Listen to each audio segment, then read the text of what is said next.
You're going back out there. The teacher grabbed Ethan's arm, her voice cracking. Are you insane? You'll die out there. She's probably already. Don't. Ethan pulled free. Don't finish that sentence. He zipped his coat and walked toward the door. Nobody tried to stop him again. If you've ever watched someone do something brave when everyone else stood still, this story is for you. Subscribe to our channel, follow this story all the way to the end, and drop a comment telling us what city you are watching from. I want to see exactly how far this story has traveled. The morning Ethan Walker climbed onto that school bus, he already knew how the next 3 days were going to go. He could feel it the same way he felt bad weather coming in off the ridge. That low pressure in the chest, that quiet before something turns ugly. He'd spent his entire life being the wrong kind of person in the wrong kind of room, and a luxury charter bus full of private school students wasn't going to be any different. He was 20 years old. He was wearing a canvas work jacket that had belonged to his father before the accident, boots with a crack along the left sole he'd been meaning to repair for 2 months, and jeans that had seen more hay bales and engine grease than any classroom. The bus smelled like expensive cologne and new luggage. Ethan smelled like the farm. He found a seat near the front, away from the noise, and looked straight ahead. The temporary job had come through a community center contact 3 days accompanying a private school winter trip into the Blue Ridge Mountains as an additional adult supervisor. The regular chaperone had broken his wrist the week before. Someone needed the position filled fast. Ethan needed the money fast. It was that simple. $42 a day plus meals. His family's water pump had given out 6 days earlier. They were hauling water from the neighbor's well in 5-gallon buckets every morning. $42 a day felt like the difference between surviving and not. He didn't tell the school that part. He just showed up on time, shook hands with the 2 teachers, and kept his mouth shut. The students filtered on in waves, loud, confident, moving through the world, the way people move when they've never been told they didn't belong somewhere. They passed Ethan without looking at him. Not rudely exactly, just the way you don't look at furniture. He heard his name once from somewhere in the middle of the bus. That's the farm guy they hired. My mom said he literally shovels manure for a living. Laughter, brief, casual, already moving on to something else. Ethan kept his eyes forward. He was used to it. What he was not used to, what made him glance back just once, was the girl who boarded last. She came on alone. No cluster of friends waiting for her. No one saving a seat, no performance of arrival. She was 17, blonde hair pulled back in a simple knot, wearing a plain dark jacket that was noticeably less expensive than everything around her. She moved down the aisle with her chin slightly down, not looking at anyone the way someone walks when they've learned that making eye contact in a room like this only invites trouble. She chose a seat 3 rows behind Ethan on the opposite side. Window seat. She put her bag on her lap instead of the overhead rack, like she was ready to leave at any moment. Something about that posture hit Ethan somewhere familiar. He turned back around. He didn't know her name yet. He would find out soon enough, the way you find out everything in a confined space, through whispers and the particular silence that falls when certain names get said out loud. Lily Grayson.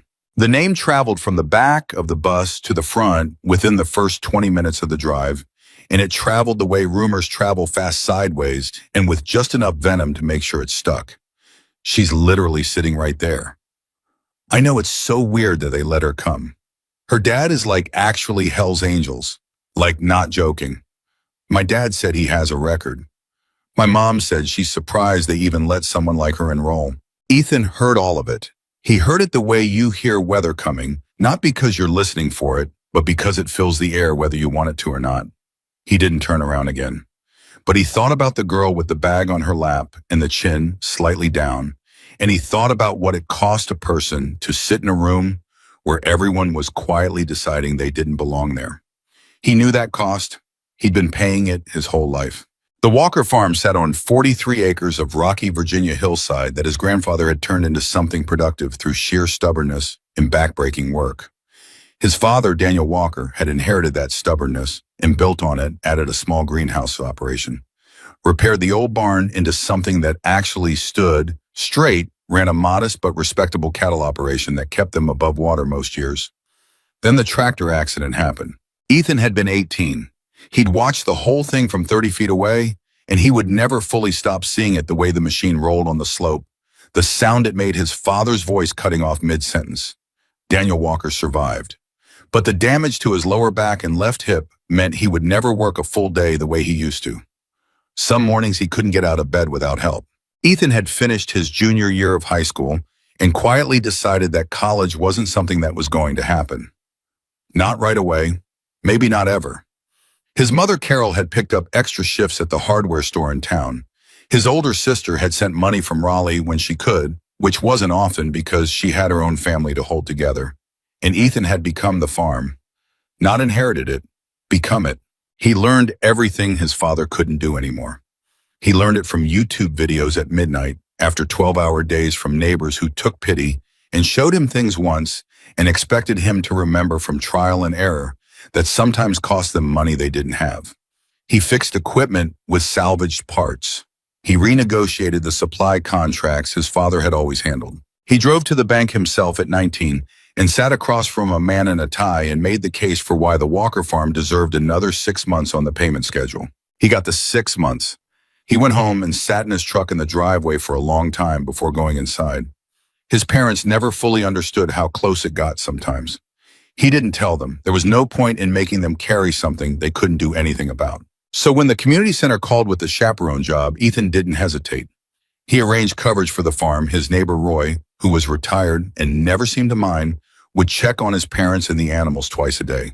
He packed his one decent bag, the canvas work jacket, and the boots with the cracked sole. 3 days, $42 a day. He could make it work.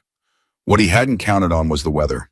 The forecast when they departed had called for light flurries, seasonal, nothing unusual for the Blue Ridge in December.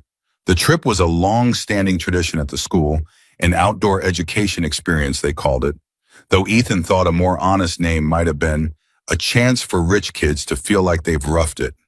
4 days at a mountain lodge, some guided hikes, team building activities, the kind of structured adventure that came with emergency contacts and liability waivers and hot meals waiting at the end of it. Ethan had read the trip folder twice on the bus. He was thorough like that. His father had always said the most dangerous thing in any situation was assuming someone else had already thought of the important things. He noted the location of the ranger station 6 miles up the mountain from the lodge. He noted the emergency supply locations. He noted that the backup communication equipment was kept in a locked box in the bus's rear storage compartment. He noted all of this because he was the kind of person who noticed things. Nobody noticed him noticing. The first day passed without incident. The lodge was exactly what Ethan expected.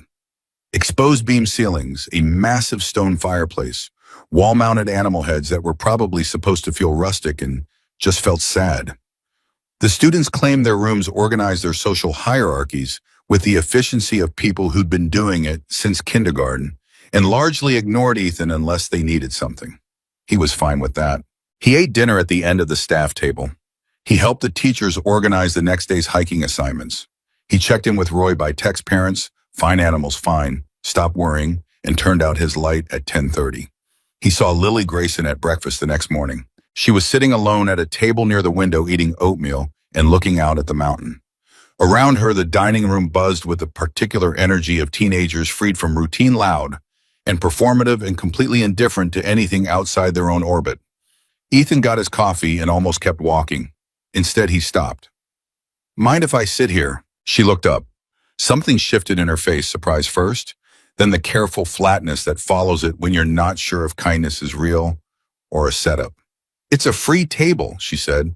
He sat. He didn't try to make conversation right away. He drank his coffee and looked out the window at the same mountain she'd been looking at. After a moment, she said, "You're the fill-in chaperone." "Yeah." "You're younger than I expected." "Yeah." She went back to her oatmeal. He went back to his coffee. It should have been awkward. It wasn't particularly. Sometimes silence between two people who are used to being alone in a crowd doesn't feel like silence at all. It just feels like company. "I'm Ethan," he said eventually. She looked at him again, that careful flatness again measuring. "I know who you are." How the corner of her mouth moved, not quite a smile.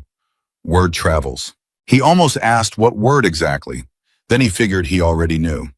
"I'm Lily," she said. "I know who you are too," he said. She went very still. He kept his voice easy casual. "You sat 3 rows behind me on the bus, window seat, bag on your lap the whole way."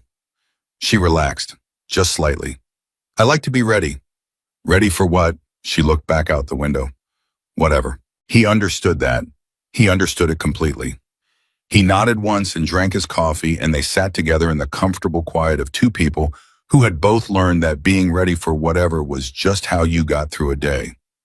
That was the last quiet morning any of them would have for a long time.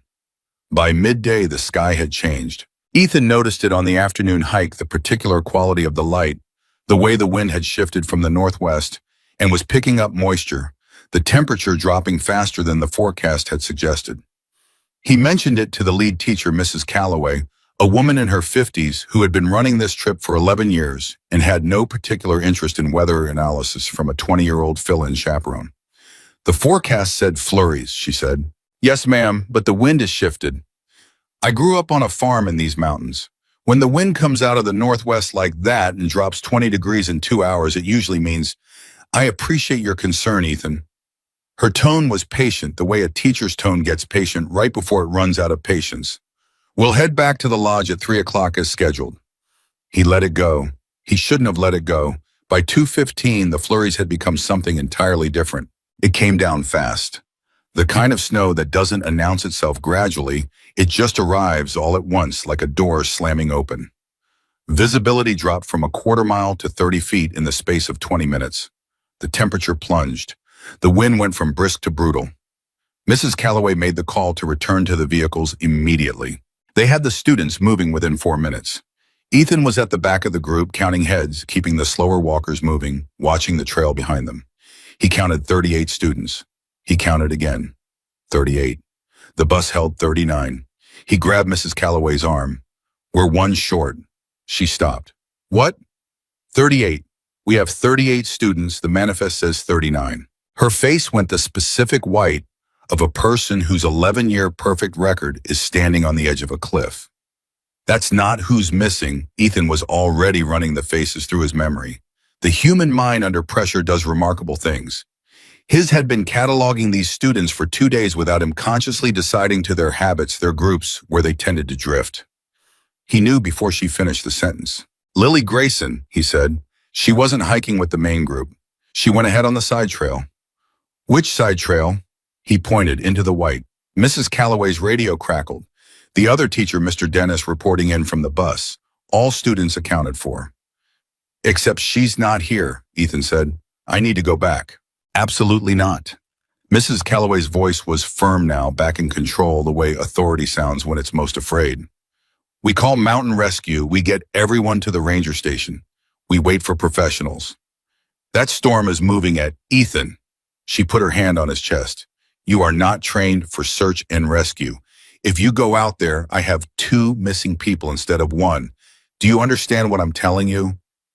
He understood what she was telling him. He also understood that Lily Grayson had gone up a side trail 3 hours ago, that the temperature was dropping at roughly 5 degrees per hour, that hypothermia in conditions like these could become life-threatening in under 2 hours for someone who wasn't prepared, that she'd been wearing a plain dark jacket, not gear, not layers, a jacket. He understood all of that. He got everyone to the ranger station. He helped Mrs. Calloway get the students inside.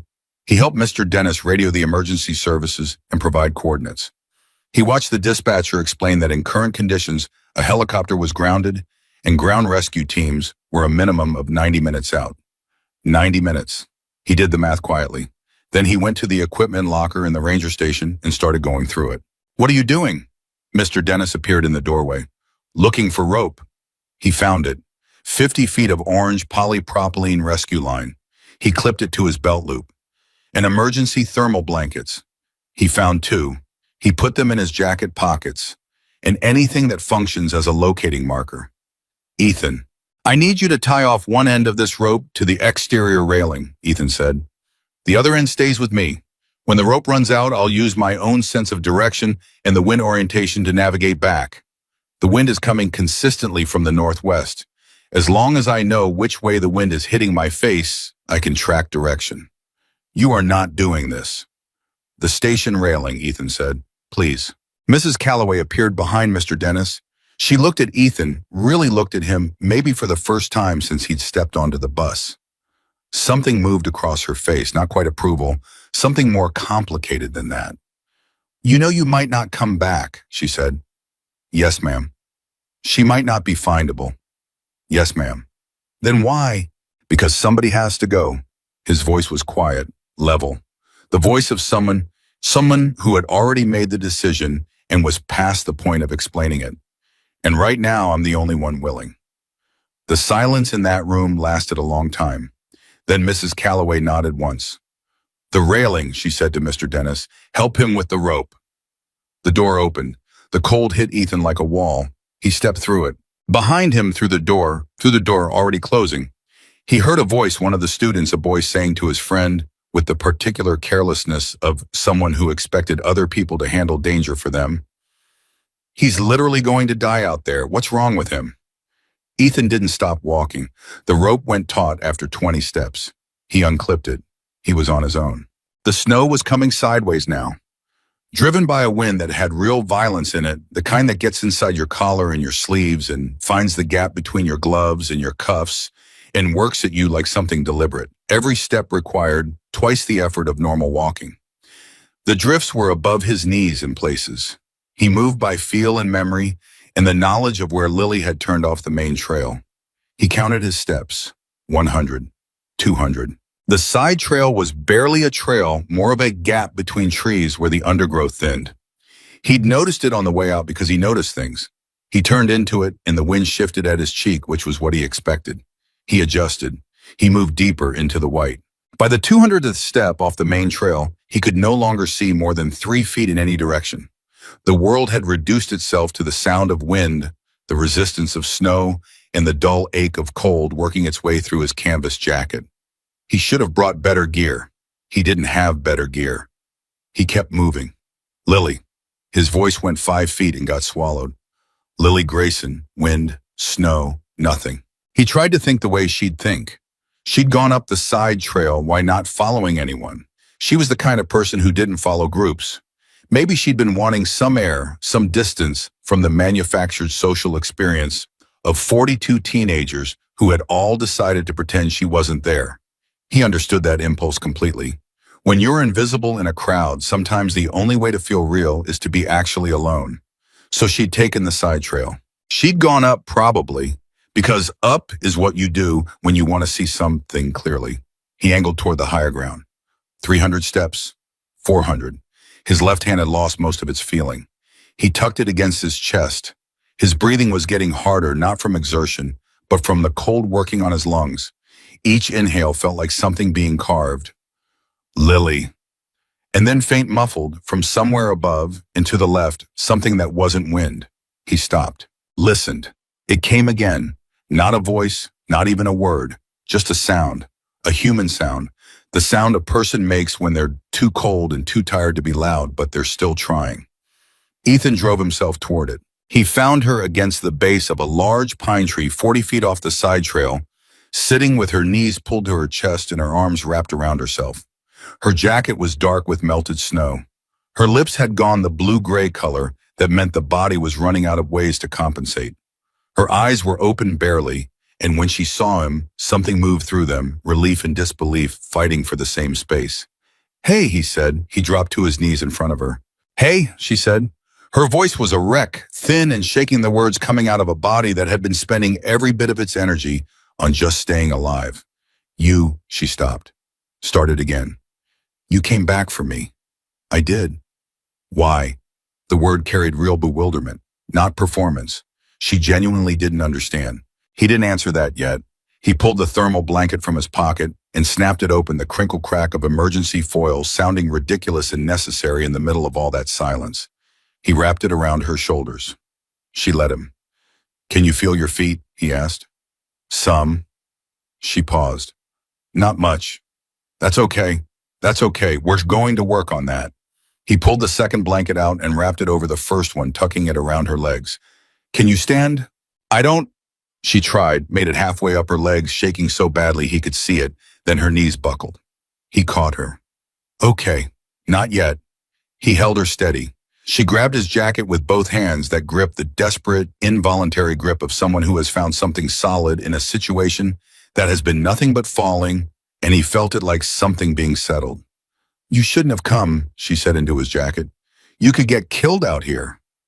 Probably, he agreed. She made a sound that was almost a laugh. That's not a reassuring answer. No, he said. It's not. He shifted so he could look at her face. Her color was bad, not getting worse in the last 30 seconds, which he told himself was a good sign even though he wasn't sure it was. Tell me about your dad. She blinked. What? Talk to me. I need you talking, okay. Tell me about your dad. Something happened in her expression. The wariness was still there, that thing she wore, like armor, the careful flatness, but underneath it something warm and unguarded moved when he said the word dad. She stopped, seemed to make a decision. He's not what people think. No. She pulled the blanket tighter around herself. He coached my soccer team when I was 8. He's the one who taught me to read a compass, her voice hitched, which is kind of useless right now because I don't have one. He makes terrible pancakes on Sunday mornings and refuses to admit they're terrible. She paused. He cried when I got into the top academic program. He thought I didn't see it, but I saw it. Ethan listened. He understood what it was to have a father who was more than the version of him the world decided to see.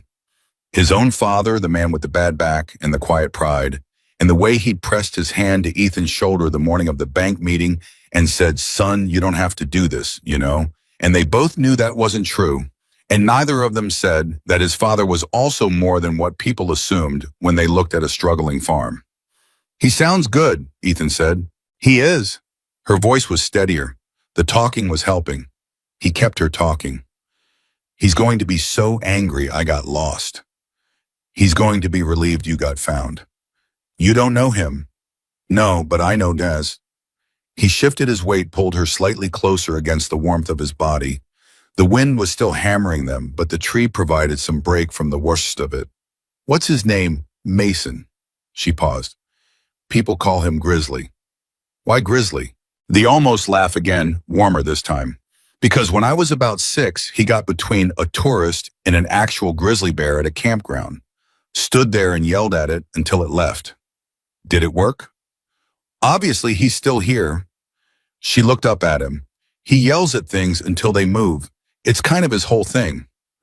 Good, Ethan said. Because when your dad gets here, I want him to be the kind of man who yells at problems until they move. We could use that energy right now. She laughed for real that time. Broken and shivering, but real. He held the sound of it like something valuable. The cold was working on him now too. He was aware of it the way you become aware of something you've been ignoring suddenly and all at once. His fingers were operating on muscle memory more than sensation. His left side facing away from the tree and into the wind had gone from painful to just heavy and numb, which he knew was not a good progression. He did not tell Lily that. He kept her talking. He talked back. He told her about the farm, about his father's accident, about the bank meeting when he was 19. He told her about hauling water in 5-gallon buckets. He told her about the YouTube videos he'd watched to learn how to repair a hydraulic line at midnight. He told her things he'd never said out loud to anyone because there was something about being this cold and this honest that stripped away the usual reasons you kept things to yourself. She listened. Her grip on his jacket had loosened slightly, not letting go but less desperate. Her color was better. He was nearly certain her color was better. You should have gone to college, she said. Maybe. You're smart, he shrugged. Smart doesn't get water out of a broken pump. No, she said quietly. It doesn't. She looked at him for a long moment. I'm sorry about the bus. What about the bus? I heard what they said about you when you got on. She watched his face. You heard it too. He didn't deny it. Does it bother you? She asked. He thought about the honest answer. It used to bother me more, he said. Now it mostly just, he searched for the word, confirms things. What things? Oh, that most people are only looking at the surface. They see the jacket and the boots and they decide they already know the whole story. He paused. Doesn't make them bad people necessarily. Just uncareful ones. She was quiet for a moment. The wind shifted, driving snow at them from a different angle, and he moved to block it with his body. They did the same thing to me, she said. Look at the surface, see my dad's patch, and decide they know everything. Yeah. It's exhausting, she said. Explaining that you're a real person to people who've already decided you're just a category. Yeah, he said, it is. They sat with that for a moment. Two people who had both spent years being aggressively misunderstood, sitting in the middle of a mountain blizzard, discovering that the most comfortable silence either of them had found in a long time was happening right now in circumstances that should have been nothing but terrible. Then the cold settled harder. His body registered it as something mechanical, the way an engine registers when fuel is running low. Not panic, just a kind of ticking down, a system reducing its operations to the most essential. He was aware that he needed to keep Lily awake and talking, and that he was having increasing difficulty holding up his own end of the conversation. Ethan. Her voice had changed, sharp and focused. She was watching his face. Hey, stay with me. He blinked. I'm here. You're getting cold. I'm fine. You are not fine. You gave me both blankets, and you've been blocking the wind for... She stopped. How long have we been here? Don't worry about how long. He checked his sense of time, which was less reliable than he would have liked. Maybe 40 minutes. Maybe more. She said a word that surprised him. He almost smiled. She unwrapped one of the thermal blankets from around herself and started pulling it over his shoulders too. He resisted. She was surprisingly strong for someone who'd been half frozen 20 minutes ago. Stop it, she said. Don't be stupid. Share. We need to both be alive when help comes. Stop arguing with me. He stopped arguing with her. They sat under the shared blanket, their backs against the pine tree, and the wind howled over them, and the snow came down, and the world was reduced to the 10 feet of white around them, and the sound of two people breathing.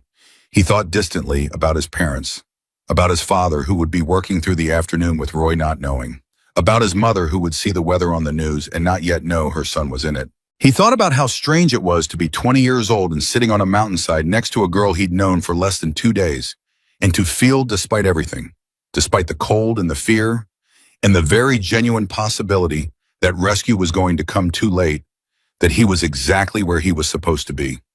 He didn't say that out loud. Some things you keep because they're too true for words. My dad is gonna come looking, Lily said quietly. I know. He won't wait for permission. She sounded certain in a way that had nothing to do with hope. It was knowledge. He never waits for permission. Good. He's going to be... She stopped, started again. Her voice was careful now, like she was choosing each word deliberately. He's going to see you here, with me, like this, in whatever he thinks about you before he knows anything about you. She paused. I need you to know that what comes after that first look is going to be different. From him, at least. Ethan didn't fully understand what she meant yet. He would. Stay awake, she said. I'm awake. Tell me something. Like what? Anything. Tell me about the farm. Tell me what it looks like in the summer.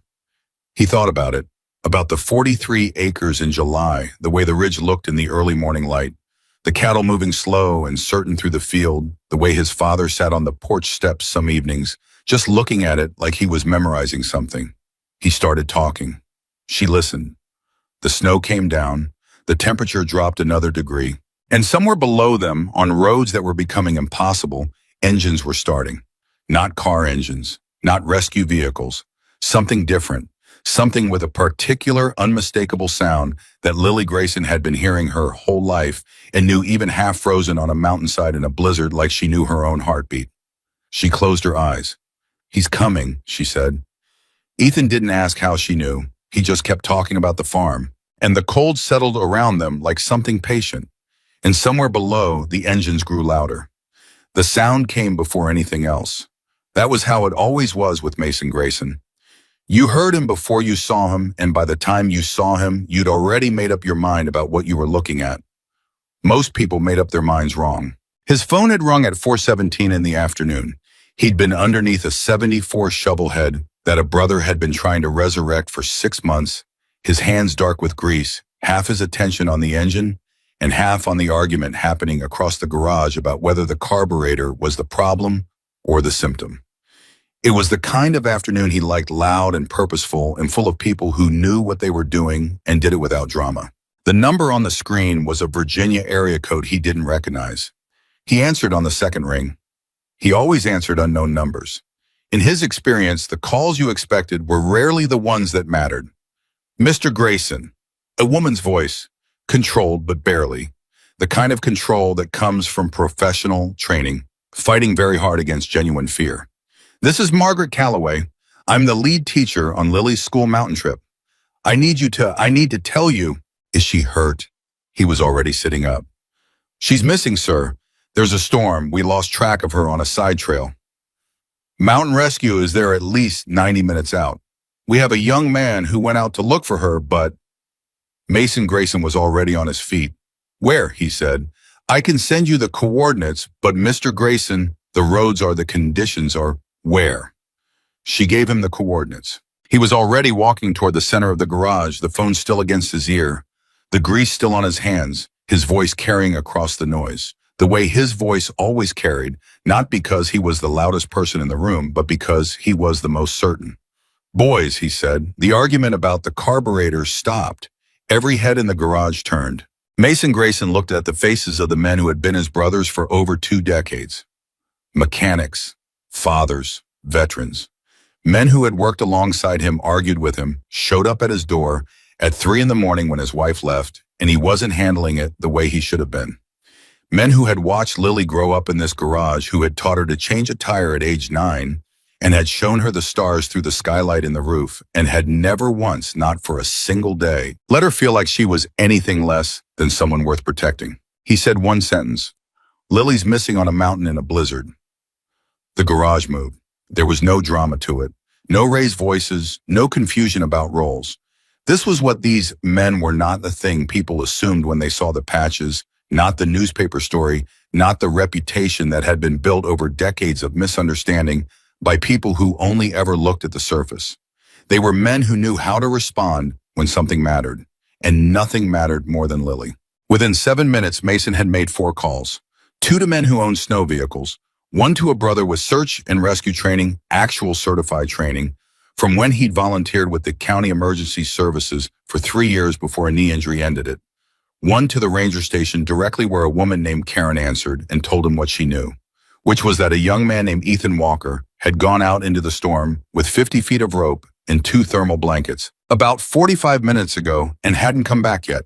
Mason sat with that information for exactly 3 seconds. Ethan Walker, he repeated. Yes, sir. He works on a farm. He's 20 years old. He refused to stay inside. Karen paused. I've been doing this job for 11 years. I want you to know I tried to talk him out of it. He said somebody had to go. Mason closed his eyes. He knew that feeling. He'd been 20 once. He knew what it meant to look at a situation where everyone else was waiting for permission and decide that you were the one who was going to move. It wasn't courage exactly, or it wasn't only courage. It was a particular kind of clarity, the ability to see past the noise of everyone else's fear and ask yourself the only question that actually mattered. Someone needed help. Were you going or weren't you? Keep that radio on, he told Karen. We're coming. He hung up. He looked at the men around him. He said the only thing left to say. Let's ride. The conditions on the mountain road were objectively terrible. Mason knew this. He was not a man who ignored reality in favor of feeling. He'd been riding in bad weather for 25 years, and he understood exactly what ice and blown snow did to traction. Exactly what reduced visibility meant for reaction time. Exactly what the difference was between courage and stupidity. He also understood math. 90 minutes for official rescue. Lily had been out for at least an hour already, probably longer. Ethan Walker, 20 years old, farm jacket, 50 feet of rope, had been out for 45 minutes. In these conditions, 2 hours was the number that mattered. 2 hours was where hypothermia stopped being an emergency and started being a tragedy. They had maybe 50 minutes. He rode at the front of the column. Behind him, 6 men on the 2 snowmobiles they'd loaded fast, 1 with the rescue equipment, 1 rig for carrying injured. The rest in 2 trucks with chains on all 4 tires. His own bike modified with studded tires he'd installed 3 winters ago for exactly this kind of situation. The road up the mountain was closed to regular traffic. The barrier said so clearly. Mason rode through it without slowing down. Behind him, without a word, everyone followed. The ranger station was a specific kind of quiet when they arrived, the quiet of a building full of people who are afraid and doing their best not to show each other how afraid they are. Mason came through the door with snow on his jacket and his face and the particular expression he had when he was operating, which was not rageously, but was adjacent to it. Focused, purposeful. The carburetor and shovelhead afternoon was a different world. Mrs. Calloway stood up from the bench where she'd been sitting. She was a woman of maybe 55, silver-haired, the kind of person who had clearly been competent and in control for so long that losing control had hit her harder than it would have hit most. She looked at Mason Grayson, the vest, the patches, the grease still on his hands, the men coming in behind him, and something moved through her face that was complicated. He didn't give her time to work through it. "Which trail?" he said. "Mr. Grayson, Mountain Rescue is—" "Which trail?" she told him. He was already turning. His brother Cal, the one with the search and rescue training, was right behind him, already pulling on the thermal gear from the pack he'd brought from the garage. The others fanned out with the efficiency of people who had worked together a long time. "Radio check," Mason said. "On Channel 7, Cal confirmed. "We go out in pairs. Stay in voice contact. The boy went east on the side trail. He knows what he's doing, so we follow his logic, not the map. If he went looking for her, he thought about where she'd go. We think about the same thing." "You know the kid?" someone asked. "No," Mason said. "But I know the kind of person who walks into a storm alone for someone they don't owe anything to." He went out the door into the white. Inside the ranger station, a boy named Tyler Marsh, 17 years old, son of a portfolio manager, the one who had said on the bus that Ethan was going to die out there, was watching through the window. He'd been watching for the last 10 minutes since the motorcycles and trucks arrived. He'd watched Mason Grayson come in and turn the whole room's energy around in under 30 seconds. He'd watched men who should have looked terrifying walk with the focused calm of people who were absolutely certain about what they were doing. He turned to the kid sitting next to him, a boy named Jordan, who had been his best friend since 6th grade. "I said that stuff about Ethan on the bus," Tyler said. Jordan looked at him. "What stuff?" "That he was going to die out there. That he was being stupid." Tyler watched Mason disappear into the storm. "I was the one who said that about him when he got on the bus. The manure thing." Jordan was quiet. "I was being an idiot," Tyler said. Jordan didn't disagree. "If he finds her," Tyler stopped, started again. "When he finds her, I'm going to—" He couldn't finish the sentence because he didn't know yet what came after it, but he felt it sitting in his chest like something that needed to move. Outside in the storm, Mason Grayson moved through the snow and thought about his daughter. He thought about her the way he always thought about her in moments like this. Not with fear, because fear was a waste of energy, but with the particular fierce clarity of a man who had organized his entire life around one central fact, which was that Lily was everything. She was the reason he'd stayed in this town when he could have moved the chapter 3 times over. She was the reason he'd put her soccer schedule on the garage wall calendar alongside the maintenance appointments. She was the reason he'd sat through 17 parent-teacher conferences in 15 years wearing his cleanest shirt, sitting across from people who couldn't hide their discomfort fast enough, listening carefully to everything they said about his daughter, and ignoring everything they implied about him. She was 17 and brilliant and funny and lonely in a way he couldn't fully fix no matter how hard he tried, because the loneliness came from the space between who she was and what people assumed about her, and that space had been there her whole life, and it was his fault. He knew that. He had never said it out loud. It sat in him like an old engine knock always there running underneath everything, something you learn to live with but never forget. She deserved better than to inherit his reputation. She deserved to be seen. "Grizzly," Cal's voice on the radio.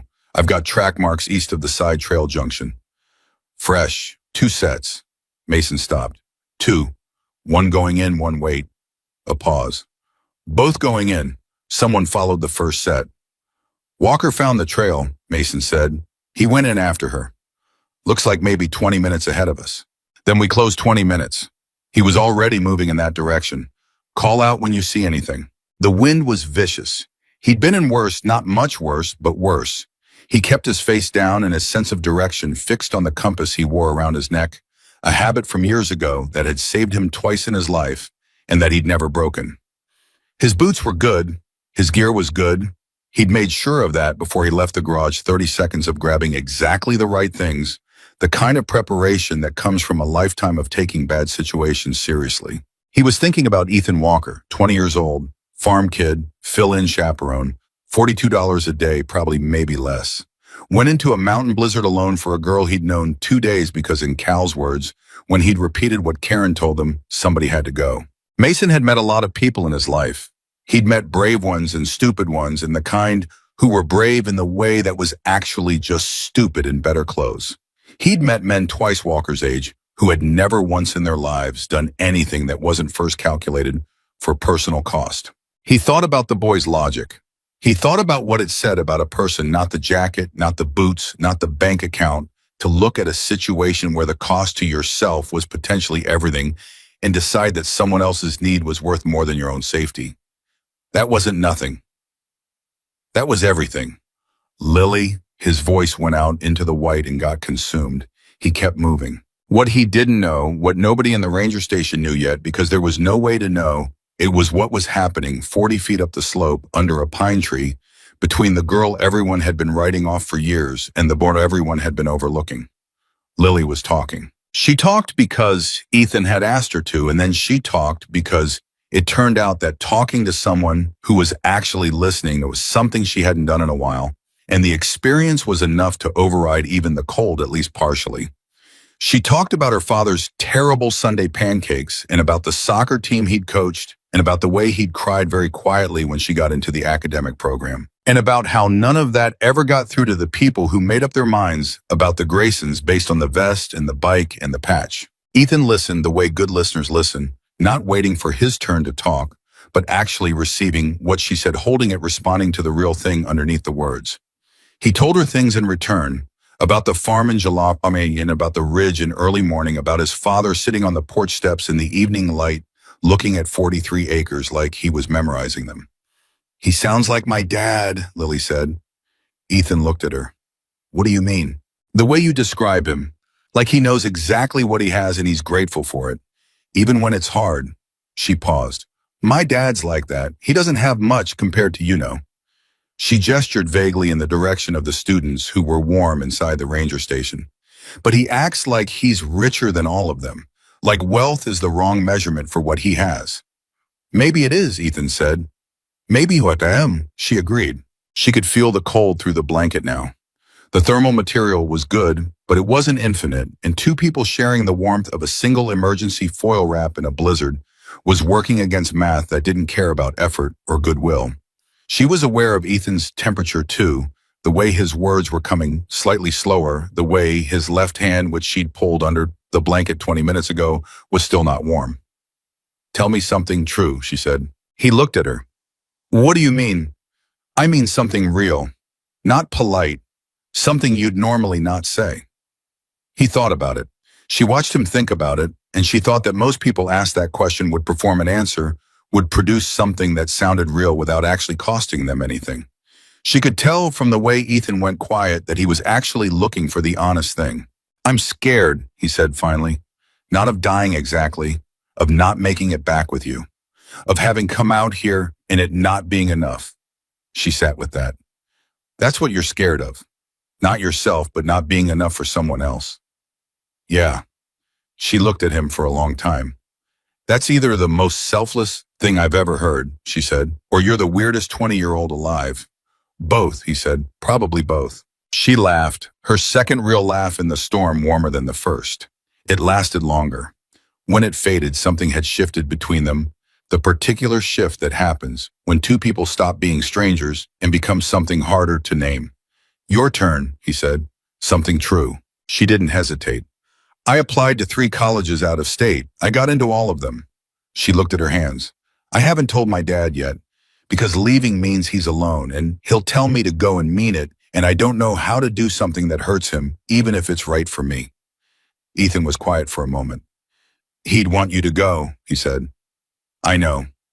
That doesn't make it easier." "No," she said, "it really doesn't." They sat with that, two people carrying the weight of loving parents who had given them everything and whom they would somehow have to grow beyond. Then Cal's voice broke the silence.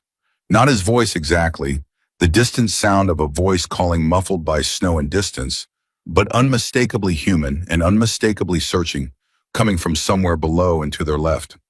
Lily's whole body changed. "That's..." She stopped, swallowed.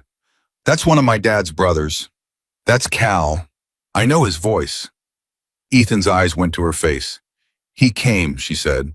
And for the first time since he'd found her, her voice cracked completely, not from cold, not from fear, but from pure relief, the kind that hits you all at once when you've been holding it together and suddenly you don't have to anymore. He actually came. I told you, Ethan said. You did. She pressed the heel of her hand to her eye. You did tell me. Hey. He kept his voice level, though something in his chest had gone loose with its own version of relief. Save the crying for after. We need to make noise. Can you do that? She pulled in a breath, steadied herself. Yeah, she said. Yeah, I can do that. On three. They called out together, his voice and hers joining and climbing, not loud enough by themselves, but together carrying through the wind in a way that one voice couldn't. Below them, they heard the calling stop. Then they heard it again closer. Moving fast, more than one voice now. And then Mason Grayson's voice, not muffled anymore, cutting through the last 20 feet of storm with the particular force of a man whose entire life had narrowed to a single point. And that point was just ahead, just there, just Lily. She was already on her feet. Ethan stood with her one hand at her back because her legs were still unreliable, and she lurched forward through the snow toward her father's voice, and they collided somewhere in the white Mason, dropping to his knees in the snow, his arms around his daughter, her face against his shoulder, both of them making sounds that were not words but didn't need to be. Ethan stepped back. He gave them the space that moment deserved. Cal appeared at his shoulder. The man was 50, thick-shouldered, dark-eyed, moving with the economical efficiency of someone who had done this in some form before. He looked Ethan over in the quick, thorough way of someone assessing a situation. You Walker, Cal said. Yeah. Cal looked at Lily and Mason. Look back at Ethan. You went out alone. Yeah. In that jacket. Ethan looked down at the canvas work jacket. Yeah. Cal made a sound in his throat, not quite a laugh, not quite something else. He pulled a foil blanket from his pack and put it around Ethan's shoulders without asking, then pressed a hand briefly to the back of his neck. Good work, son, Cal said quietly. That was all. It was enough. Mason lifted his face from Lily's hair. He looked up and found Ethan standing 2 feet away. The snow was still coming down, the wind still doing what wind does, and there was no dramatic pause, no swelling music. There was just a man looking at a boy, and the look carrying everything that the situation contained: gratitude, so enormous it had nowhere clean to go, and something behind it that was older and more complicated. The particular feeling a parent has when someone they've never met has done the thing they would have given everything to be able to do themselves. Mason Grayson had not cried in front of another person in 14 years. He came close right then. He stood up. He walked the 2 steps to Ethan. He looked him in the face, really looked at him the way he looked at engines, reading everything underneath the surface, and he said, You went out alone. Somebody had to go, Ethan said. His voice was steadier than he felt. In that jacket, Mason said. Ethan almost smiled. Yeah, I know. Mason grabbed his hand and shook it, and the handshake became something firmer. Then a handshake, one hand gripping Ethan's, and the other coming to his shoulder holding on. I don't know your full story, Mason said, but I'm going to. Ethan didn't know what to say to that, so he just nodded. Can you walk? Mason asked. Yeah. Good, because we're getting off this mountain. He kept his grip on Ethan's shoulder a moment longer. All of us. They went down together, Cal on one side of Lily Mason on the other, Ethan between the other 2 brothers who had come up the slope. The wind was still working on them. The snow hadn't let up, but the math had changed the warmth of bodies, the gear, the direction, the fact that they were moving instead of waiting. Lily reached out as they walked and found Ethan's arm. She held it without saying anything. He didn't pull away. They were halfway down when they heard the helicopter rescue services finally airborne as the worst of the storm's front edge passed. It didn't matter now. What it would have changed 40 minutes ago, it didn't need to change anymore. What mattered was they were all walking. Inside the ranger station, Tyler Marsh was the first person to see them come through the door. He'd been watching the window for 20 minutes, standing up every few minutes and sitting back down, unable to make himself stay seated, and equally unable to do anything useful. When the door opened and Mason came through with Lily, and then Ethan behind them, Tyler stood up so fast he knocked his water bottle off the bench. Nobody laughed. Mrs. Calloway made a sound that might have been a prayer. Lily looked up and scanned the room. The students, the teachers, The faces that had spent 2 days deciding what she was without bothering to find out, and something in her expression was different from any expression she'd worn since the bus. The chin was up, the careful flatness was gone.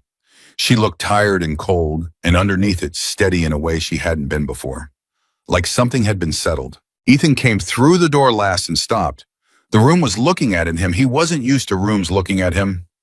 He wasn't sure what to do with it.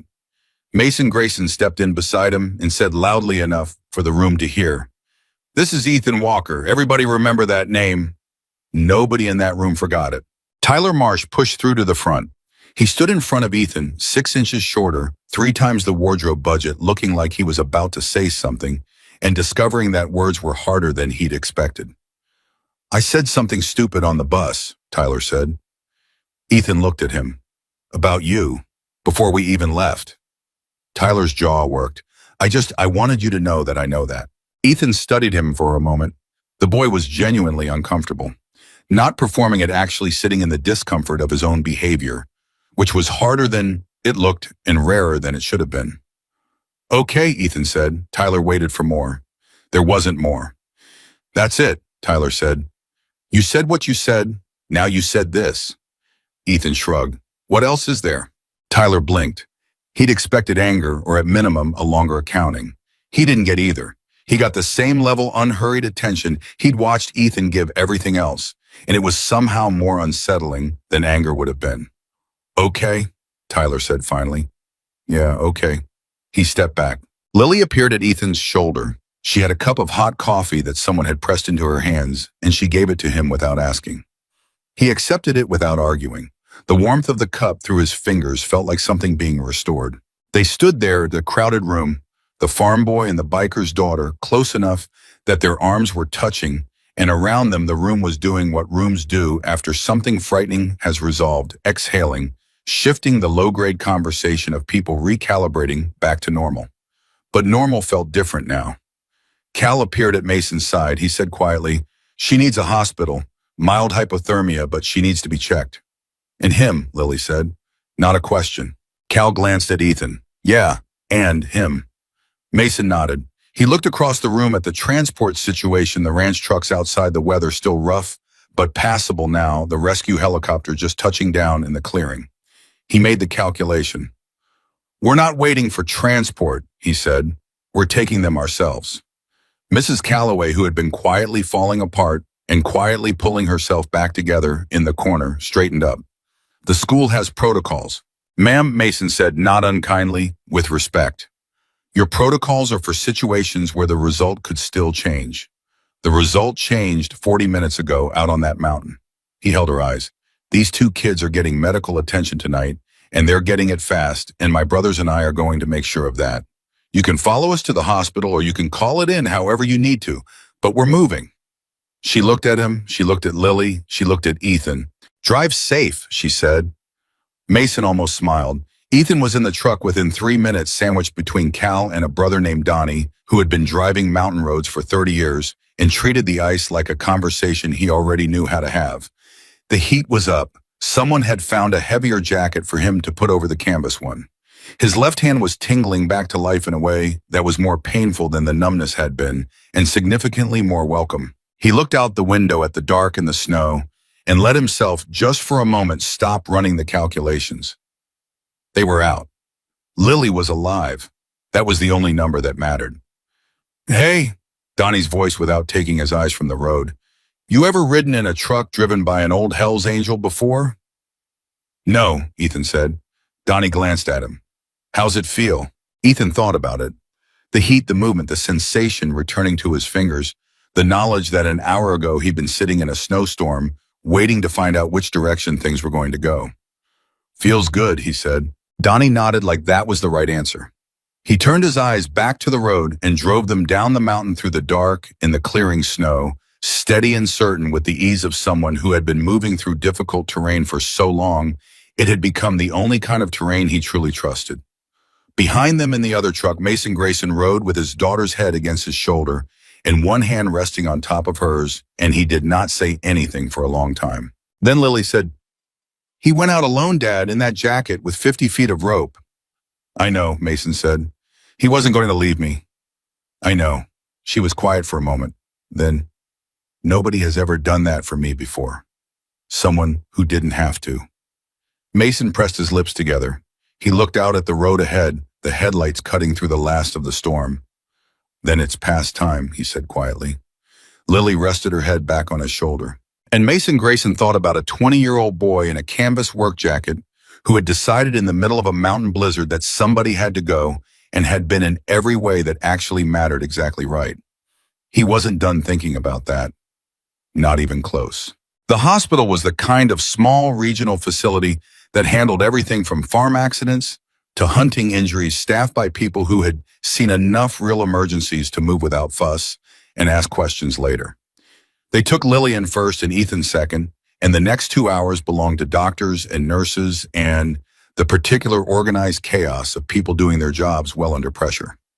Mason sat in the waiting room and did not pace. He was not a pacer. Pacing was for people who needed to burn off the feeling because they didn't know what to do with it. Mason knew exactly what to do with it. He sat with it. He let it be as large as it was. He'd learned a long time ago that the feelings that scared you most were the ones you tried to walk away from, and the ones you sat with were the ones that eventually resolved into something you could carry. Cal sat beside him. Donnie was at the vending machine. 3 other brothers occupied chairs along the opposite wall, quiet present the way these men always were when something mattered, not performing concern, just actually there.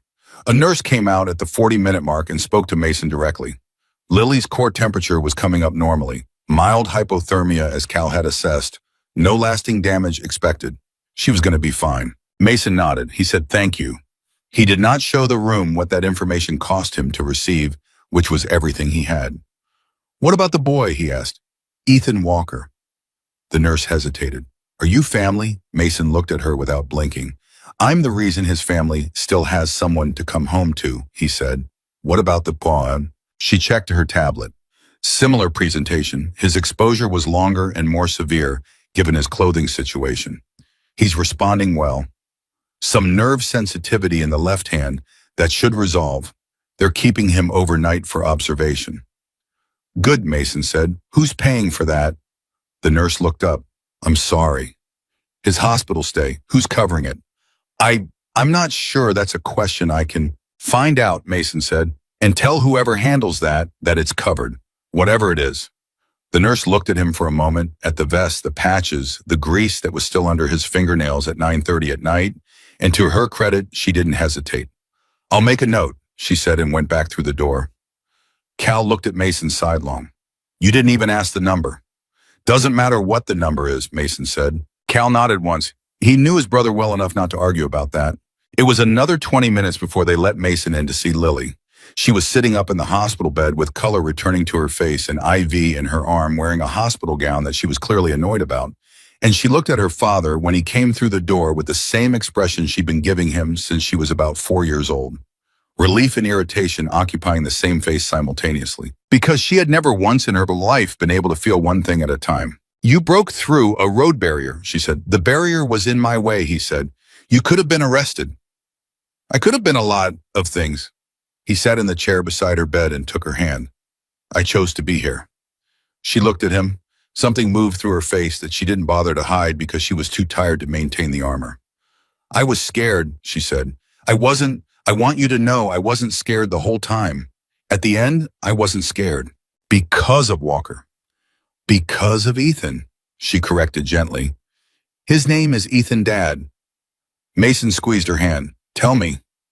So she told him all of it, the side trail, the tree, the cold, the 2 thermal blankets he'd split with her, the conversation about fathers and pancakes and farms and college applications, and the particular loneliness of being a person nobody bothered to actually look at.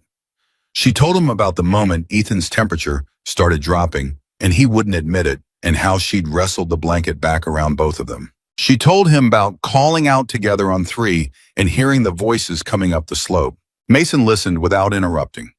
It was a discipline he'd practiced for 17 years, letting Lily finish before he responded, because she thought out loud and she needed the space to get to the real thing, and the real thing was never the first thing she said.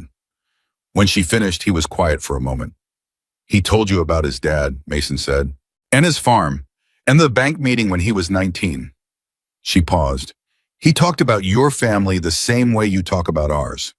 Like it's the thing that matters more than anything else, and also the thing that costs the most. Mason sat with that. He's 20 years old. I know. Running a farm after his father got hurt. I know. Took a 3-day job for $42 a day because they needed money for a water pump. Lily looked at him carefully. How do you know about the water pump? Karen at the ranger station. She talked to him before he went out. Mason turned her hand over in his, studying it the way he studied something he wanted to understand. She said he told her the money was for a pump. Said it like it was just the reason he was there, not like it was a thing he was ashamed of. He's not ashamed of anything, Lily said. He just is what he is. He doesn't apologize for it, and he doesn't explain it. She paused. I've never met anyone like that before. At his age, Mason shook his head slowly. Neither have I. The night settled around the hospital. The storm outside had dropped to a manageable snowfall, the kind that was quiet and almost pretty after what had preceded it, the way things sometimes got gentle after they'd done their worst. Mason stayed until Lily fell asleep, which happened faster than she would have admitted. She needed her body simply shutting down the performance of being fine and taking the rest it had been demanding for hours. He stood in the doorway for a moment looking at her. 17. Brilliant. Lonely in the specific way she was lonely, which broke something in him every time he let himself feel it clearly. Going to college in the fall, she hadn't told him yet, but he already knew. He'd seen the application materials on her desk 3 months ago and said nothing, waiting for her to find the right moment. He understood why she was taking her time with it. He understood the cost of growing past the people you loved most, and he wasn't going to make it harder than it already was. He closed her door softly and went looking for Ethan Walker. The room was 2 doors down from Lily's.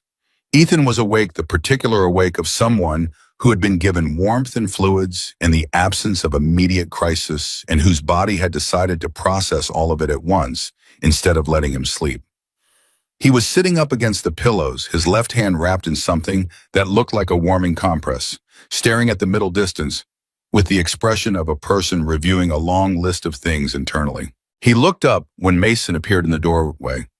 Neither of them spoke for a moment. Mason had been in this situation before, standing across from someone he needed to address properly and not having a clean way in. He was not a man who made speeches. He was a man who said the thing directly and dealt with whatever came after. Can I come in? He said. Ethan looked like he hadn't expected to be asked. Yeah, of course. Mason came in.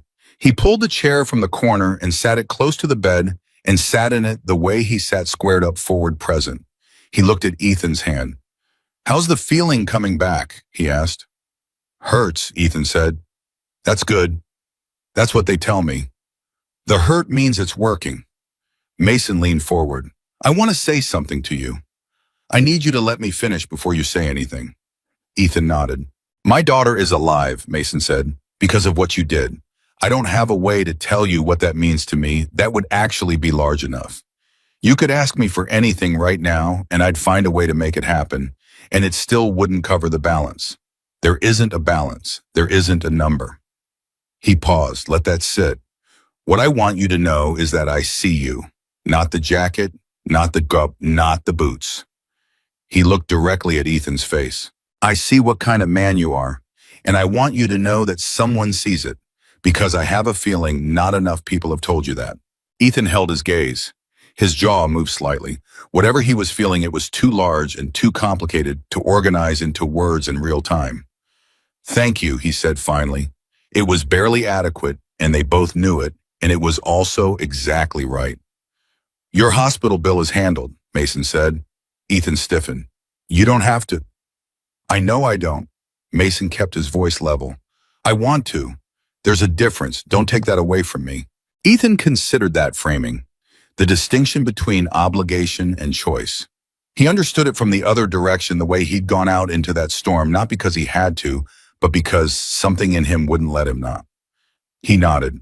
Okay, he said. Your family's number, Mason said. I want to call your parents tonight to tell them you're all right myself. Ethan blinked. You don't need to do. I know I don't need to, Mason said. What I said before applies. Ethan gave him the number. Mason stored it.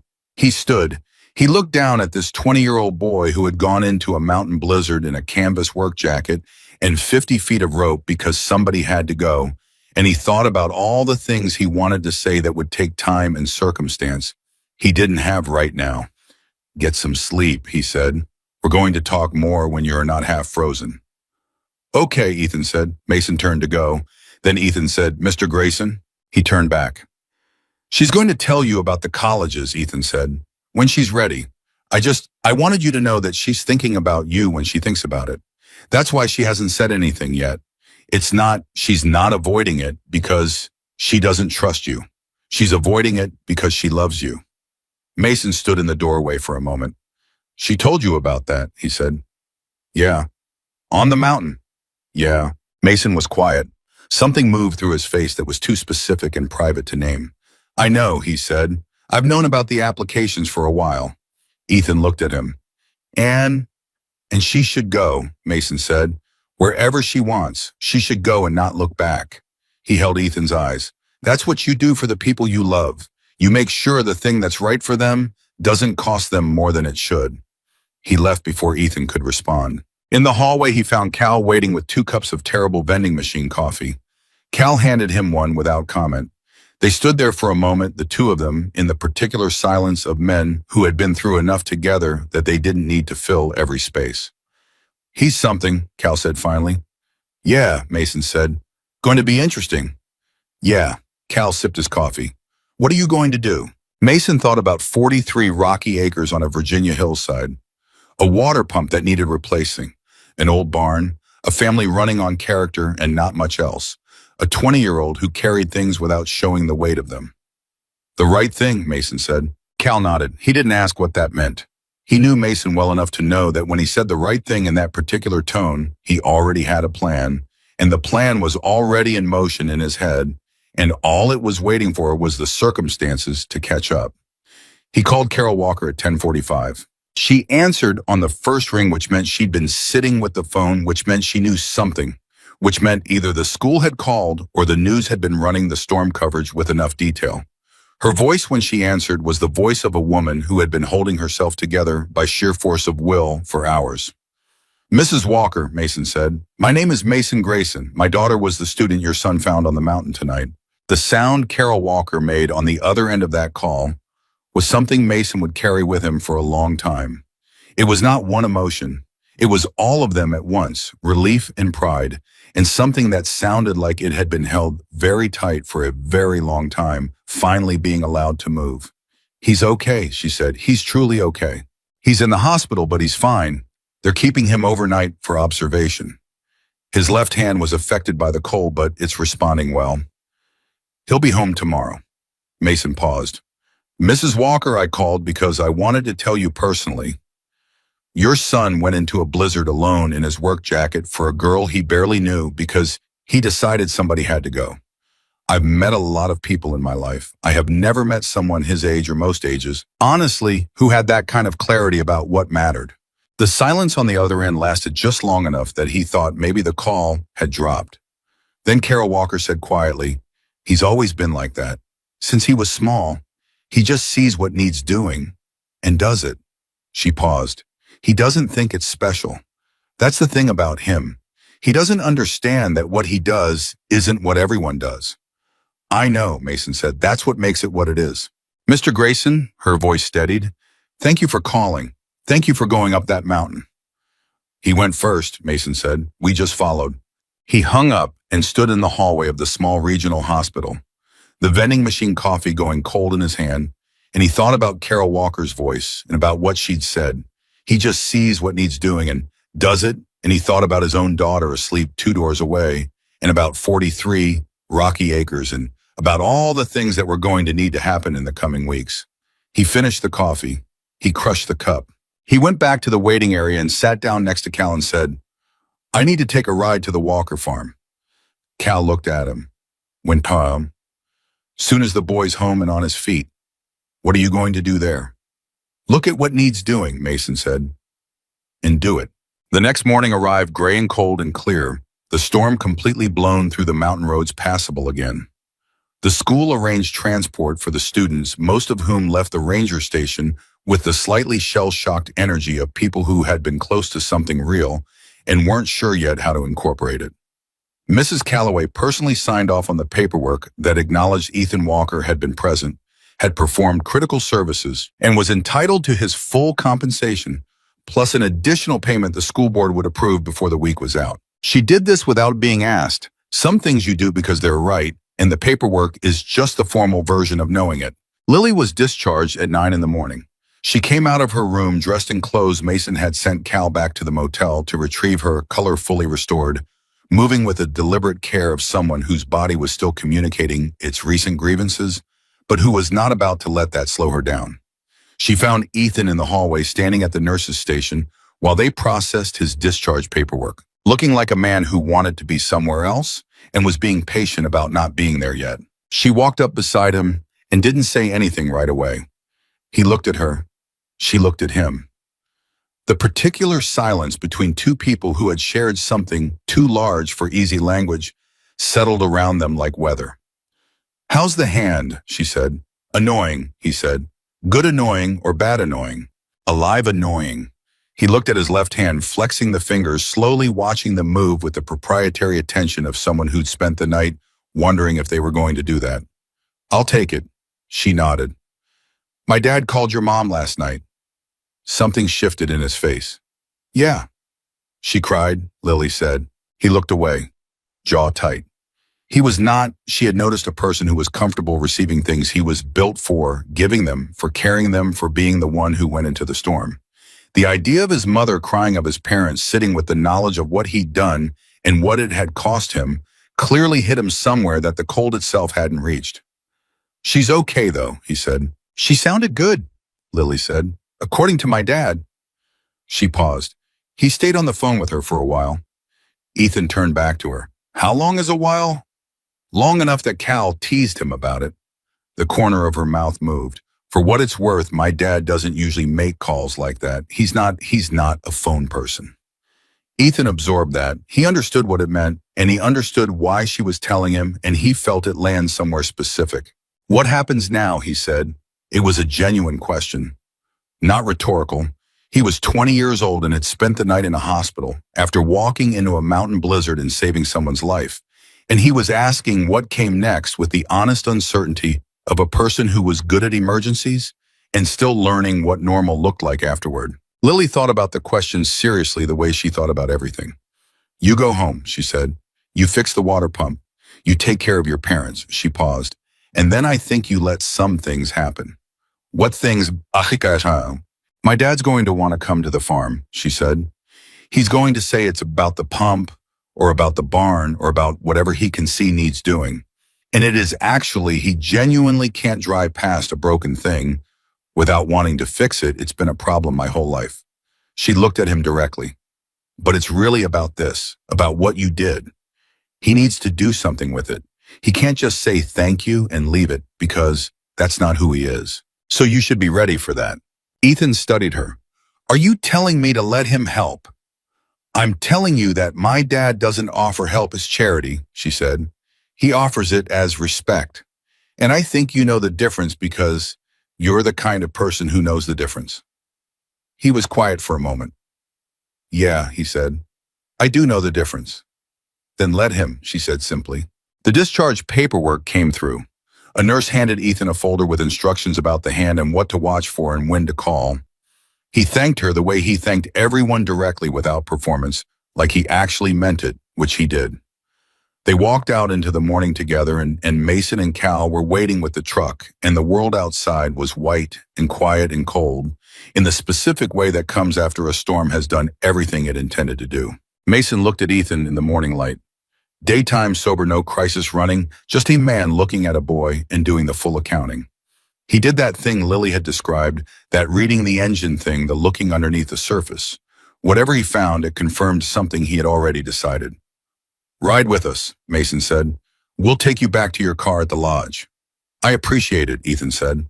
They rode down the mountain, the four of them in the two trucks, the roads clear. Now the sky a hard winter blue. Ethan sat in the back with Lily, and they talked about nothing in particular, about the terrible vending machine coffee, about whether the nurse who'd processed Ethan's discharge had seemed annoyed or just tired about the way the mountain looked different from below when you'd been on top of it. It was easy. That was the strange thing.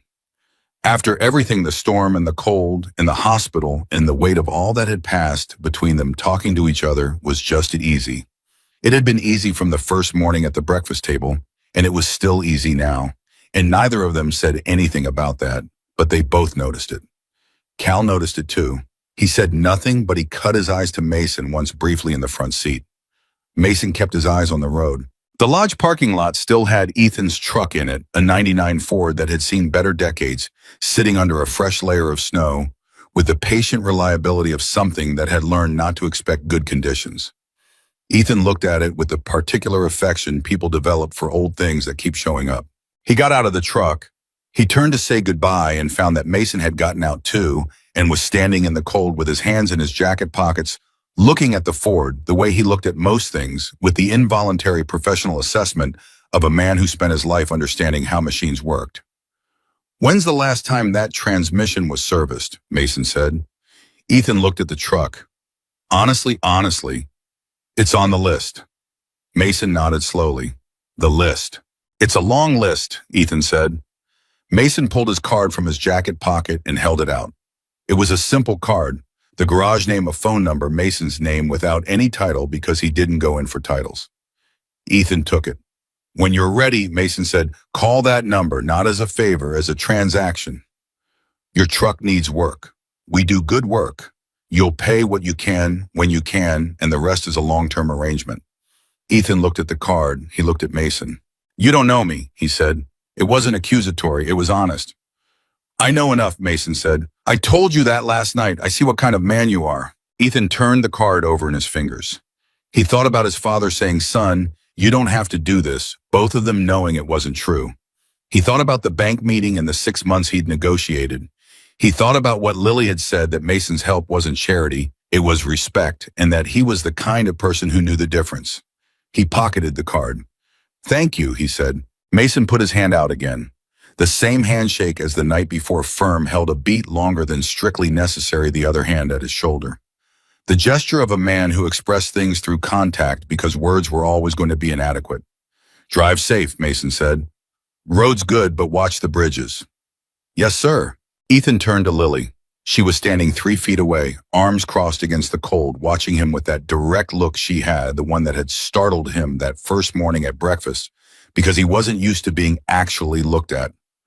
"You have my number," she said. It was not a question. "From the hospital intake form," he said. "They put down emergency contacts." "Use it," she said. Not like an obligation, just..." She stopped. "I'm not good at keeping in touch with people. I never have been. But I want to be with you." He held her gaze. "Okay," he said. She nodded, took a breath. "Take care of that hand." "Take care of yourself," he said. "Tell your dad you applied to those schools." Something flickered in her face. "I know. I mean soon." "I know Ethan." "He already knows, by the way," Ethan said. "He told me last night." Her mouth opened, closed. Something that was partly embarrassment and partly enormous relief moved through her all at once. "He said you should go and not look back." He kept his voice even. His exact words. She stood there for a moment with that, just standing with it, letting it be what it was. Her father knowing. Her father already having gotten to the place she'd been so afraid to bring him to. The particular vertigo of finding out that the conversation you've been dreading was already had without you, and it went the way you needed it to go. Her eyes were bright. She blinked it back. "Of course he does," she said quietly. "Yeah," Ethan said. "Of course he does." She looked at him one more time, the full look, the real one, the one she didn't give to people who hadn't earned it. Then she walked back to the truck and got in. Ethan stood in the cold parking lot and watched the trucks pull out. Mason's hand came out the window once briefly, a gesture that managed to be both casual and significant. Ethan lifted his own hand in return. He stood there until the taillights disappeared around the curve of the access road. Then he got into his truck. It started on the first try, which it didn't always do in cold weather, and he sat there for a moment with the engine running and the heat starting at its slow work on the cab, and the morning all around him, doing what morning does after a long night, just being there quiet and indifferent, not asking anything. He thought about Lily's face when he told her about the colleges. He thought about Mason's handshake. He thought about his mother's voice as he imagined it, the way Carol Walker sounded when she was relieved but hadn't let herself completely release it yet, that particular catch in her breath he'd been hearing since he was a child. He was going home. He had a card in his pocket and a phone number in his recent calls, and a hand that hurt in the specific way that meant it was healing, and he was 20 years old, and something had happened to him on that mountain that he was going to spend a long time understanding. He put the truck in gear. The road home ran east through farmland still buried in white, past places he'd driven 1,000 times. He knew every curve of it. He knew where the road dipped and where it rose, and where the frost heaves made you slow down in December, whether you wanted to or not. He drove it like someone who knew where he was going. Behind him, the mountain stood in the clear winter morning, white and silent and unchanged, the way mountains always are, indifferent to what they witnessed, keeping nothing, letting everything just happen on their slopes and then letting it go. But the people who had been on it, they were carrying it, every one of them. And what they were carrying was going to change things in ways some of them expected, in ways none of them could quite yet see. Ethan pressed the gas and drove toward home. Ethan pulled into the Walker farm at noon. He knew before he even got out of the truck that his mother had been watching the driveway. The front door opened before he had the engine off, and Carol Walker came across the porch and down the steps with the focused energy of a woman who had been holding herself at a controlled distance from panic for approximately 18 hours and was done holding it. She reached him at the driver's side door. She didn't say anything. She just put her arms around him, standing there in the cold with no coat on, and held on with the particular grip of a mother who has spent a night calculating odds and has just received confirmation that the odds came out right. Ethan let her hold on. He was not generally someone who accepted being held. He was the one who held things together. He'd been the one who held things together for 2 years running, and he'd gotten good at it, and it had cost him the ability to receive comfort gracefully. But he stood there in the cold gravel of the driveway and let his mother hold on for as long as she needed. And he thought about Mason Grayson saying, "I know I don't need to." And he applied the same principle to himself. Let it happen. There's a difference between needing and wanting, and the wanting deserves something too. "You're cold," she said into his jacket. "I'm fine." "You were hypothermic last night, Ethan." "I'm fine now." She pulled back and looked at his face with the specific scrutiny of a woman who had been reading him since before he had language. She looked at his left hand, at the slight stiffness in how he held it. She looked at the canvas jacket, which was worse for what it had been through. "Come inside," she said. His father was in the kitchen. Daniel Walker had gotten himself out of bed and into the kitchen chair, which on a bad back day cost him something real, and he was sitting at the table with his coffee, going cold in front of him, and the particular expression of a man who had been awake most of the night and was not going to say so. He looked at his son when Ethan came through the door. He didn't get up. He couldn't today, and they both knew it, and neither of them made anything of it. "Sit down," Daniel said. Ethan sat across from him. They looked at each other. The Walker men communicated this way, not with speeches, not with demonstrations, but with the direct held look of two people who understood each other well enough that words were often redundant. What passed between them in those 10 seconds was a complete conversation beginning to end. "I heard what you did. I know what it cost.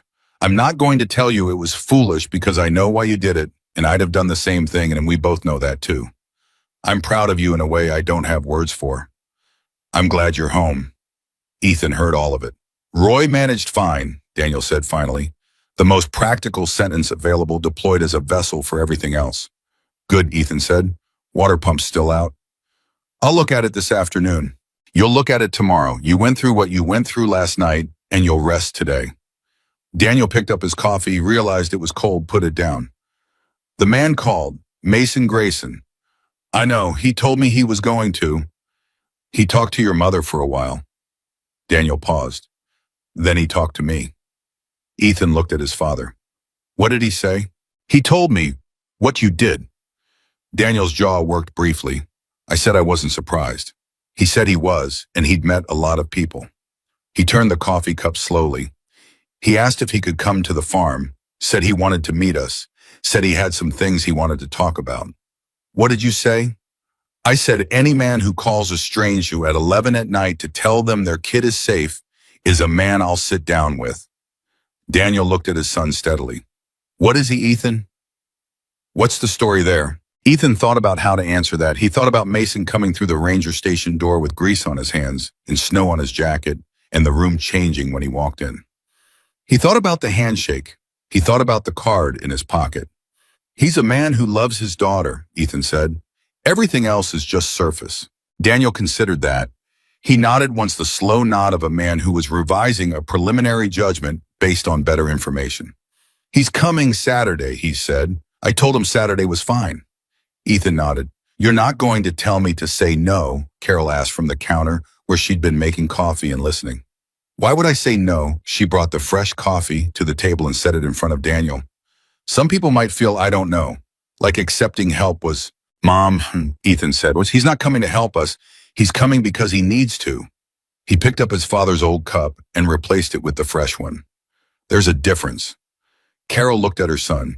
She had that look again, the one from the driveway, the reading everything look. Whatever she found, it made her quiet in a particular way, the quiet of a parent watching their child be more than they expected. Okay, she said. Okay, he said. Saturday arrived with the particular quality of December weather that couldn't decide what it wanted to be. Not cold enough for snow, not warm enough for mud to thaw, just gray and still, and waiting.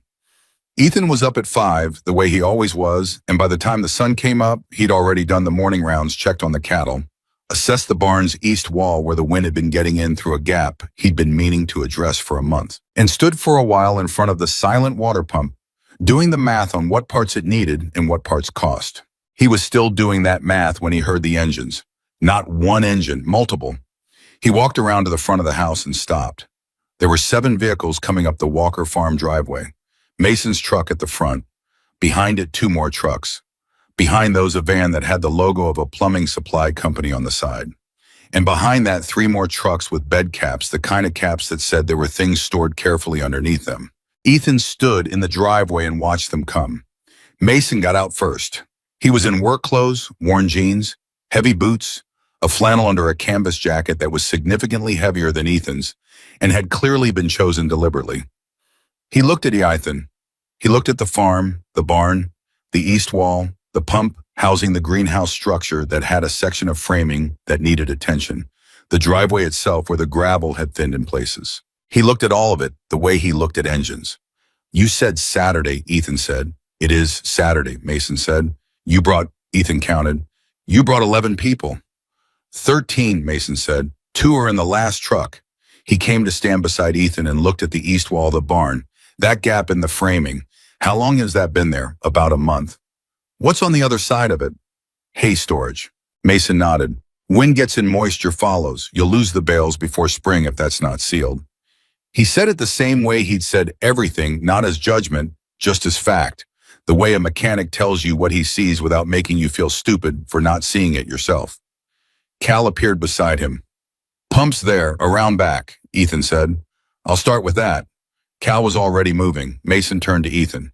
Where are your parents? Inside. Ethan paused. My dad, his back is bad this week. He can't. I'm not expecting him to work, Mason said. I'd like to meet him. Ethan led him to the door. What happened in the Walker kitchen in the next 15 minutes was one of those things that are small and enormous at the same time. Mason Grayson sat across from Daniel Walker. 2 men who had nothing obvious in common, the leather vest and the worn farm coveralls, the motorcycle club and the 43 acres, and they talked. Not performing, not being careful with each other. Just 2 men who had both spent a long time carrying things that were heavier than they looked, recognizing that quality in each other without needing to name it. Daniel told him about the tractor. Mason didn't say I'm sorry the way people said it when they wanted to move past something uncomfortable. He said, tell me where it happened, and Daniel told him, and Mason nodded like he was filing that information seriously. Mason told him about Lily's mother, about the year she left and what it had required of him to make sure Lily didn't carry the weight of it. Daniel didn't say that's tough. He said, how old was she? And Mason said 4. And Daniel said 4's young enough that you can build something new on top of it if you're careful. And Mason looked at him and said, that's exactly what I tried to do. Carol brought coffee. She sat at the corner of the table and listened.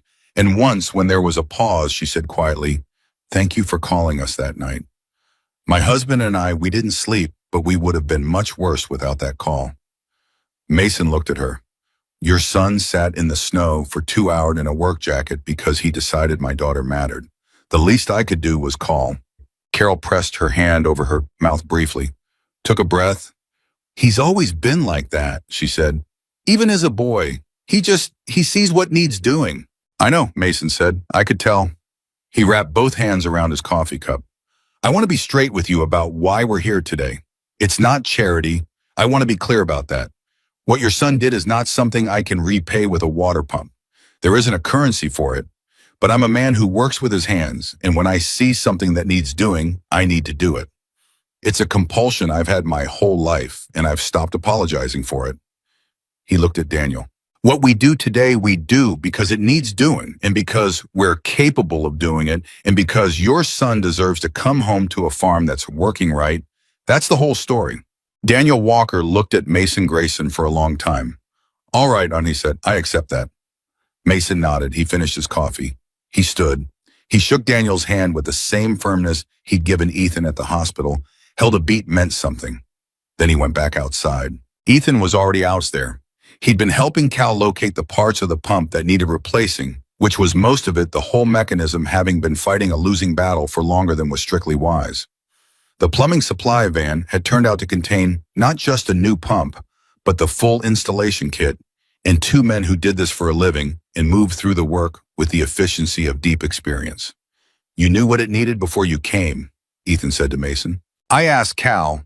Cal asked your neighbor Roy. Roy told him everything. Ethan looked at him.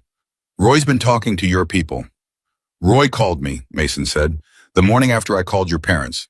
Said he'd been watching the farm for 2 years and there were some things that needed doing, and he wanted to know if I was actually going to do something or just make phone calls. Ethan stared at him. Roy's 73 years old and apparently has no patience for the performative version of giving a damn, Mason said with something that was close to a smile. I liked him immediately. Ethan thought about Roy, his retired neighbor who showed up twice a day without being asked and fixed things without announcing it and had been doing it since the tractor accident.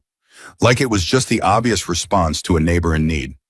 The thought of Roy calling Mason Grayson and essentially demanding accountability was so completely Roy that Ethan had to look away for a moment. He never said anything to me, Ethan said. Of course not, Mason said. He's not doing it for your gratitude. He's doing it because it's what you do. Ethan looked at the farm, the men moving through it, working with the focused efficiency of people who understood that work done right was its own argument. Cal at the pump. 2 others at the barn's east wall, already pulling the damaged framing, already measuring for the replacement section. Another man in the greenhouse walking the perimeter, his eyes cataloging. This is too much, Ethan said. Not defensively, just honestly. No, Mason said. It's not enough, but it's what I can do with a Saturday. He glanced at Ethan. You're not going to argue with me about this. I'm not arguing. Good. I just want you to understand I'm going to find a way to... Ethan. Mason turned to face him. Stop. Listen to me. He waited until he had the full attention. There are 2 kinds of people in this world. People who keep score and people who understand that life isn't a ledger. I've spent 30 years trying to be the second kind. I'm not always successful, but I try not. He held Ethan's eyes. You walked into a blizzard for my daughter. I'm fixing your pump and your barn wall. Neither of us owes the other anything anymore. We're just 2 people who did what needed doing. You understand? Ethan understood. Yeah, he said. Good. Mason turned back to the barn. Now that greenhouse framing, you do it yourself or did someone else start it? I started it about 6 months ago. I got the basic structure up, but the secondary support system is wrong. The man from the greenhouse called across the yard. Not dangerously wrong, but inefficient. You're losing about 30% of your thermal retention. Ethan looked at Mason. Who is that? Tommy. He built 3 greenhouses last year alone. He's going to tell you what needs changing, and then he's going to help you do it. Does Tommy always just show up to farms and critique greenhouse engineering? Tommy goes wherever Cal tells him to go, Mason said, and Cal goes wherever I tell him to go. He glanced at Ethan sidelong. I have a competent organization. Ethan almost laughed. It came out anyway, brief and real. Mason's expression didn't change, but something in it did something that was satisfaction, quiet, and complete. They worked through the morning and into the afternoon. Ethan worked alongside them. He wasn't built to stand and watch, and Mason didn't expect him to. They put him where he was most useful, which was everywhere, because he knew the farm, and they didn't, and the combination of his knowledge and their skill in numbers produced results that would have taken him 3 months to achieve alone. The pump was running by 11. The barn wall was sealed by 1. The greenhouse framing was a 2-day job, Tommy said, but they could do the critical sections today and come back for the rest. They came back for the rest. Nobody announced this. Tommy just said, "Come back," and 2 men said, "Yeah," and Mason nodded, and that was the entirety of the planning process. Ethan noticed this, the way decisions were made in this group without performance or hierarchy, just people who trusted each other doing what needed doing. It reminded him of something he couldn't immediately place. Then he realized it reminded him of himself. At noon, Carol brought food out. She'd been cooking since 9 in the morning, which was her language for gratitude, the way she always expressed what she couldn't say. She fed people, she fed them well. She kept feeding them until there was no possible doubt about how she felt. There was a situation on the tailgate of Ethan's truck that involved a degree of food that suggested she'd been planning it since Wednesday. Mason's men ate like men who did physical work without ceremony, without pretense, refueling with the efficiency of people who had more to do. They thanked Carol each individually, and she received every thank you with the warmth of a woman who had spent 2 years feeding only her own small family and had forgotten how much she liked feeding more. Daniel came out in the afternoon. His back was better after a morning of rest, not good, but functional, and he sat on the porch steps and watched the work and talked to whoever came near him. He talked to Cal for 40 minutes. He talked to Tommy about greenhouse structures with a knowledge that surprised Tommy until Daniel explained he'd built the original structure himself 14 years ago. He talked to Roy, who had appeared sometime around 2 without announcement, as Roy tended to do. Ethan watched his father talk to these men and thought about what it had cost him, not just physically the accident and the back and the limitations, but the particular cost of being a man who had always done things himself, who had built something with his own hands and then having to watch his 20-year-old son carry it. He thought about whether his father had ever felt what Ethan had felt in the hospital receiving Mason's help, that complicated resistance, that instinct to say, "I can manage this." He thought his father probably had, every day for 2 years. And he thought about how his father had managed it, had sat in the kitchen and let Ethan carry it, because the alternative was Ethan carrying it alone and also carrying Daniel's pride. And that was too much weight for one person. He thought that was probably the bravest thing his father had done. He went over to the porch steps in the middle of the afternoon. He sat beside his father. They didn't say anything for a moment. "They're good people," Daniel said. "Yeah," Ethan said. "Not what I pictured," Daniel said. "When I heard Hell's Angels, I pictured..." "I know. People are what they do," Daniel said. "That's what you've always said. That's what I taught you." He watched Mason direct 2 men on the barn repair. "He's doing what good people do." "Yeah," Ethan said. "He is." Daniel looked at his son. "You doing okay?" "Really?" Ethan thought about it honestly. "Yeah," he said, "I think I am." "Hand? Still annoying." "Good annoying or bad annoying?" Ethan looked at his father. "You sound like someone I know." Daniel studied him for a moment. Something moved through his face. Amusement assessment, a question he wasn't going to ask outright because he knew his son well enough to know it would get answered without being asked. Ethan's phone buzzed in his pocket. He pulled it out. "Lily Grayson, Dad just texted me. Says the pump is running. Says your greenhouse framing was ambitious but misguided."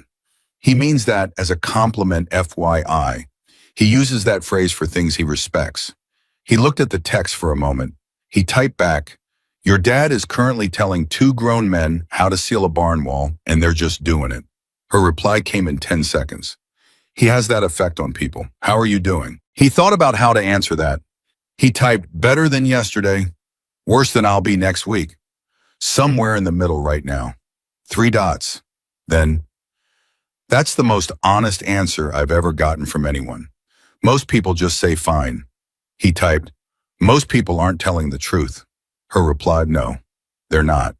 A pause. "Then I told my dad about the colleges last night." He typed, "How to go." Her reply came slower this time, like she was choosing the words carefully. He cried. He thought I didn't see it. I saw it. Then he said you should go and not look back, almost exactly what he told you he would say. And then he made me terrible pancakes for breakfast and pretended they were good, and I pretended to believe him. Ethan read that twice. He typed, "That sounds exactly right," her reply. "Yeah, it does." "Then thank you for telling me he already knew. I needed to hear that before I could say it to him." He looked at the text. He looked at the farm, the men working, his father on the steps, his mother coming out of the house with another round of coffee, Roy talking to Cal like they were old friends who just happened to meet. He typed, "You doing okay?" Her reply came immediately this time, better than yesterday. "Worse than I'll be next week." He smiled, actually smiled fully, the kind that arrives without you deciding to. His father on the steps beside him said nothing, but Ethan felt him notice. The afternoon moved on. Around 4 o'clock, with the light going early the way December light did, Mason called to work for the day. The pump was running, the barn was sealed, the critical greenhouse sections were done. Tommy had left a written list of what needed doing in the second session, precise and practical, the kind of list made by someone who respected the person who would be using it. The men packed their tools with the same efficiency they'd unpacked them.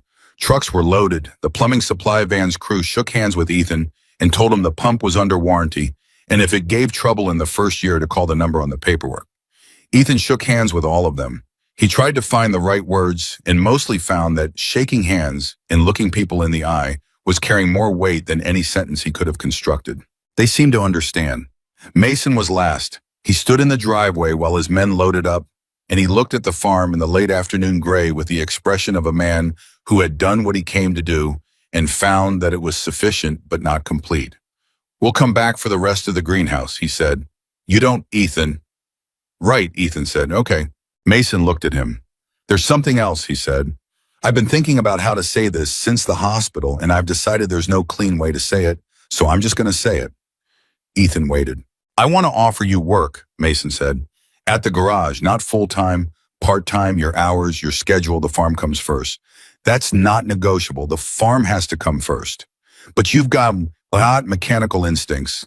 I saw it in how you assessed the pump this morning. You've been teaching yourself the things for 2 years that take other people formal training to learn." He held Ethan's gaze. "The garage is busy. I need people I trust. I don't trust many people, and I trust that quality in people very fast when I see it." So Ethan stood with it. "That's not, you don't have to do that," he said. "I know I don't. What did I tell you about the difference between having to and wanting to? You told me to stop taking it away from you." "I did." Mason put his hands in his jacket pockets. "Think about it. No pressure, no obligation, no timeline. But think about it." Ethan thought about $42 a day and a water pump and a bank meeting at 19 and YouTube videos at midnight. He thought about what it meant to be offered something real, not charity, not pity, from someone who had decided he was worth the investment. "I'll think about it," he said. "That's all I'm asking." Mason put his hand out. Ethan took it. The handshake lasted a beat longer than before. Something had shifted in it. The first one had been gratitude. The second had been recognition. And this one was something different. Something that was beginning to look like two people deciding they were going to know each other for a long time. Mason left. The farm was quiet. Ethan stood in the driveway and looked at the barn with its sealed wall, and the pump housing with its new mechanism, and the greenhouse with its corrected framing, and he thought that the farm looked the same and completely different, at the same time the way things look when something essential about them has changed, and the change is good. His father appeared in the doorway. He'd been watching the last truck leave. "Well," Daniel said. "Yeah," Ethan said. "He offered you something." It wasn't a question. Ethan looked at his father. "You saw that?" "I read people," Daniel said. "I didn't fall down and hit my head in that accident, son. I just hurt my back." He leaned against the doorframe. "What did he offer?" Ethan told him. Daniel listened. He was quiet for a moment when Ethan finished. "What are you going to do?" he asked. Ethan looked at the farm, at the 43 acres that had been his whole world for 2 years, that he had learned and carried and fought for and loved with the specific love you develop for things that cost you something real. "I don't know yet," he said. "I need to think." "Think fast," Daniel said, "before you talk yourself out of it." Ethan looked at his father. Daniel said, "You've been taking care of this place for 2 years, and you've done it right, and I am proud of you in a way I can't put into words. But son, He stopped, steadied himself. You are 20 years old. You are allowed to want something that's yours. Something beyond this. He looked at the farm, then back at his son. I got hurt. The farm got harder. You stepped up. That's not a debt you owe me forever. It's just something you did because you're who you are. He held his son's eyes. I'm getting better. Slow, but better. Roy's not going anywhere. The farm isn't going anywhere. He paused. You can want more than this, and it doesn't mean you love it less. Do you understand what I'm telling you? Ethan stood there. 2 years of early mornings and YouTube videos and bank meetings and water buckets and held together equipment and meals where he didn't say how close it was, all of it pressing against what his father was saying and what his father was saying pressing back. He understood. Yeah, he said quietly. I understand. Good, Daniel said. He pushed off the door frame. Come inside. Your mother made enough food for approximately 40 people, and there are only 4 of us for dinner. Ethan followed his father inside.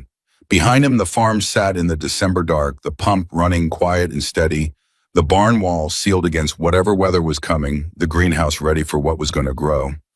And in Ethan Walker's jacket pocket, a card with a phone number on it was waiting. He called on a Tuesday.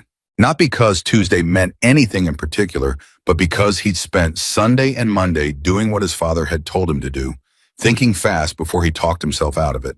And Tuesday morning he woke up at 5, the way he always did the rounds, the way he always did, stood in front of the running water pump for a moment listening to it work, and made the decision the way he made most of his decisions, which was quietly and completely and without drama. He pulled the card from his jacket pocket. He dialed. Mason answered on the second ring, the same way he'd answered the unknown Virginia area code the night everything started present. Immediate no performance of being busy. Walker, he said, not a question. He'd apparently saved the number. I've been thinking about the offer, Ethan said. I know. What did you decide? I want to try it. He paused. Thursdays and Fridays. Maybe Saturday mornings when the farm allows. I can't promise more than that right now, and I won't promise what I can't deliver. I'm not asking for more than that, Mason said. Thursdays and Fridays is fine. Saturday when you can. A brief pause. Can you start this Thursday? Ethan looked at the pump, at the barn, at the 43 acres coming up gray and quiet in the early morning. Yeah, he said, I can start Thursday. Good. Mason's voice carried something that wasn't quite warmth and wasn't quite satisfaction, but was in the neighborhood of both. Cal will walk you through the shop systems. You'll start on basic diagnostic work. We'll see where your skills actually are and go from there. Okay. Ethan, a pause. You made the right call. I'm starting to think so, Ethan said. He hung up. He stood in the cold for another minute. Then he went inside and told his father. Daniel Walker received the news the same way he received most things he'd already expected, with a nod and a coffee cup and the specific expression of a man who is not going to say I told you so because he doesn't need to. Thursdays and Fridays, Daniel repeated, and Saturday when I can manage it. I can manage Thursdays and Fridays, Daniel said. Roy's already said he'll do the morning rounds on those days. He volunteered before you asked. Ethan stared at his father. Roy volunteered before I asked. Roy called Monday morning, said he figured you'd be calling Mason by Tuesday, and he wanted to get ahead of it. Daniel looked at his son over the rim of his cup. That man has been watching out for this family for 2 years, and I think it's time you stopped being surprised by it. Ethan sat down at this kitchen table. He thought about Roy, 73 years old, retired, showing up twice a day because it was the obvious thing to do. He thought about Roy calling Mason Grayson to demand accountability. He thought about a lifetime of people doing the right thing quietly without announcement, and how easy it was to mistake that quietness for absence. I'm going to do something for Roy, Ethan said. He won't want anything. I know, I'm going to do something anyway. He looked at his father. There's a difference between having to and wanting to. Daniel looked at his son for a moment. Then he smiled a real smile, the kind that used his whole face, the kind Ethan hadn't seen much of in 2 years of hard going. You sound like someone, Daniel said. Yeah, Ethan said. I'm starting to figure out who. Thursday arrived the way first days arrive, with more weight than the day itself deserved, carrying the combined pressure of every unknown thing that came with it. Ethan was in the truck by 6:15, dressed in the best work clothes he had, which were clean and functional and not remotely impressive, and he'd made his peace with that before he left the driveway. He pulled into the Grayson garage at 7 sharp. The place was already running. That was the first thing he registered, not visually, but through sound and movement. The garage alive with the particular energy of people who started early because they wanted to, not because they had to. Music from somewhere inside. The sound of an impact wrench. Voices low and purposeful. Cal met him at the door. Cal was a man of few unnecessary words, which Ethan had already established, and he expressed this by handing Ethan a shop apron saying, "Follow me," and walking directly to the first bay without waiting to see if Ethan was keeping up. Ethan kept up. The first day was a diagnostic day. Cal put him on 3 vehicles, a truck with a transmission complaint, a bike with an electrical fault, and an SUV whose owner had described the problem as, "It just feels wrong," which Cal said was actually one of the harder diagnostic categories because feeling wrong could mean 50 different things. Cal watched him work, not hovering, just present the way experienced people observe someone new, reading competence through method rather than result. By the afternoon, the transmission was diagnosed. The electrical fault was identified. The SUV's "It just feels wrong" had turned out to be a stabilizer bar link that was failing in a way subtle enough that most people would have missed it, and Ethan had found it by working through the system, methodically ruling out the obvious candidates and then sitting with the vehicle for 20 minutes doing nothing except listening to it move. Cal had watched that last part with particular attention. When the day ended, he walked Ethan to his truck. He stood there for a moment in the way of a man organizing a verdict. "You taught yourself most of this," Cal said. "Yeah. YouTube and trial and error. Mostly, yeah. You have got good instincts. The stabilizer bar, that was patient work. Most guys your age want to find it fast. You slowed down when the obvious wasn't working." Ethan shrugged. "On the farm, if you fix the wrong thing, you've wasted money you don't have. I learned to slow down." Cal nodded. "That'll serve you here." He turned toward the garage. "See you Friday." "See you Friday," Ethan said. He drove home with the heat up and the radio off and the particular feeling of a day that had gone well in ways that were hard to quantify but easy to feel. Not triumph exactly, just rightness.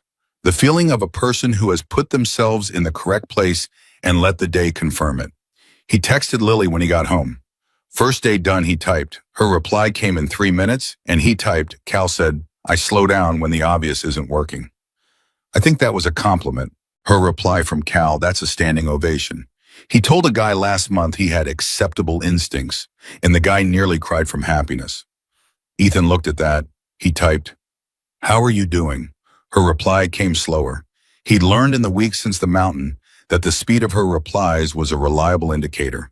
Fast meant she was okay. Slow meant she was processing something real. Honestly, she typed, "Scared. I got the acceptance package from Dartmouth. Full scholarship. It's real now. It's not an application anymore. It's a plane ticket and a dorm room and everything changing."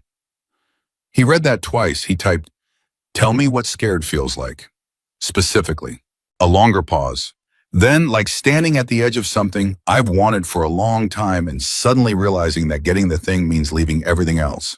My dad. The garage. Roy. I know that sounds weird, but Roy is part of my life too. I've known him since I was 12. "Everything I know," he typed.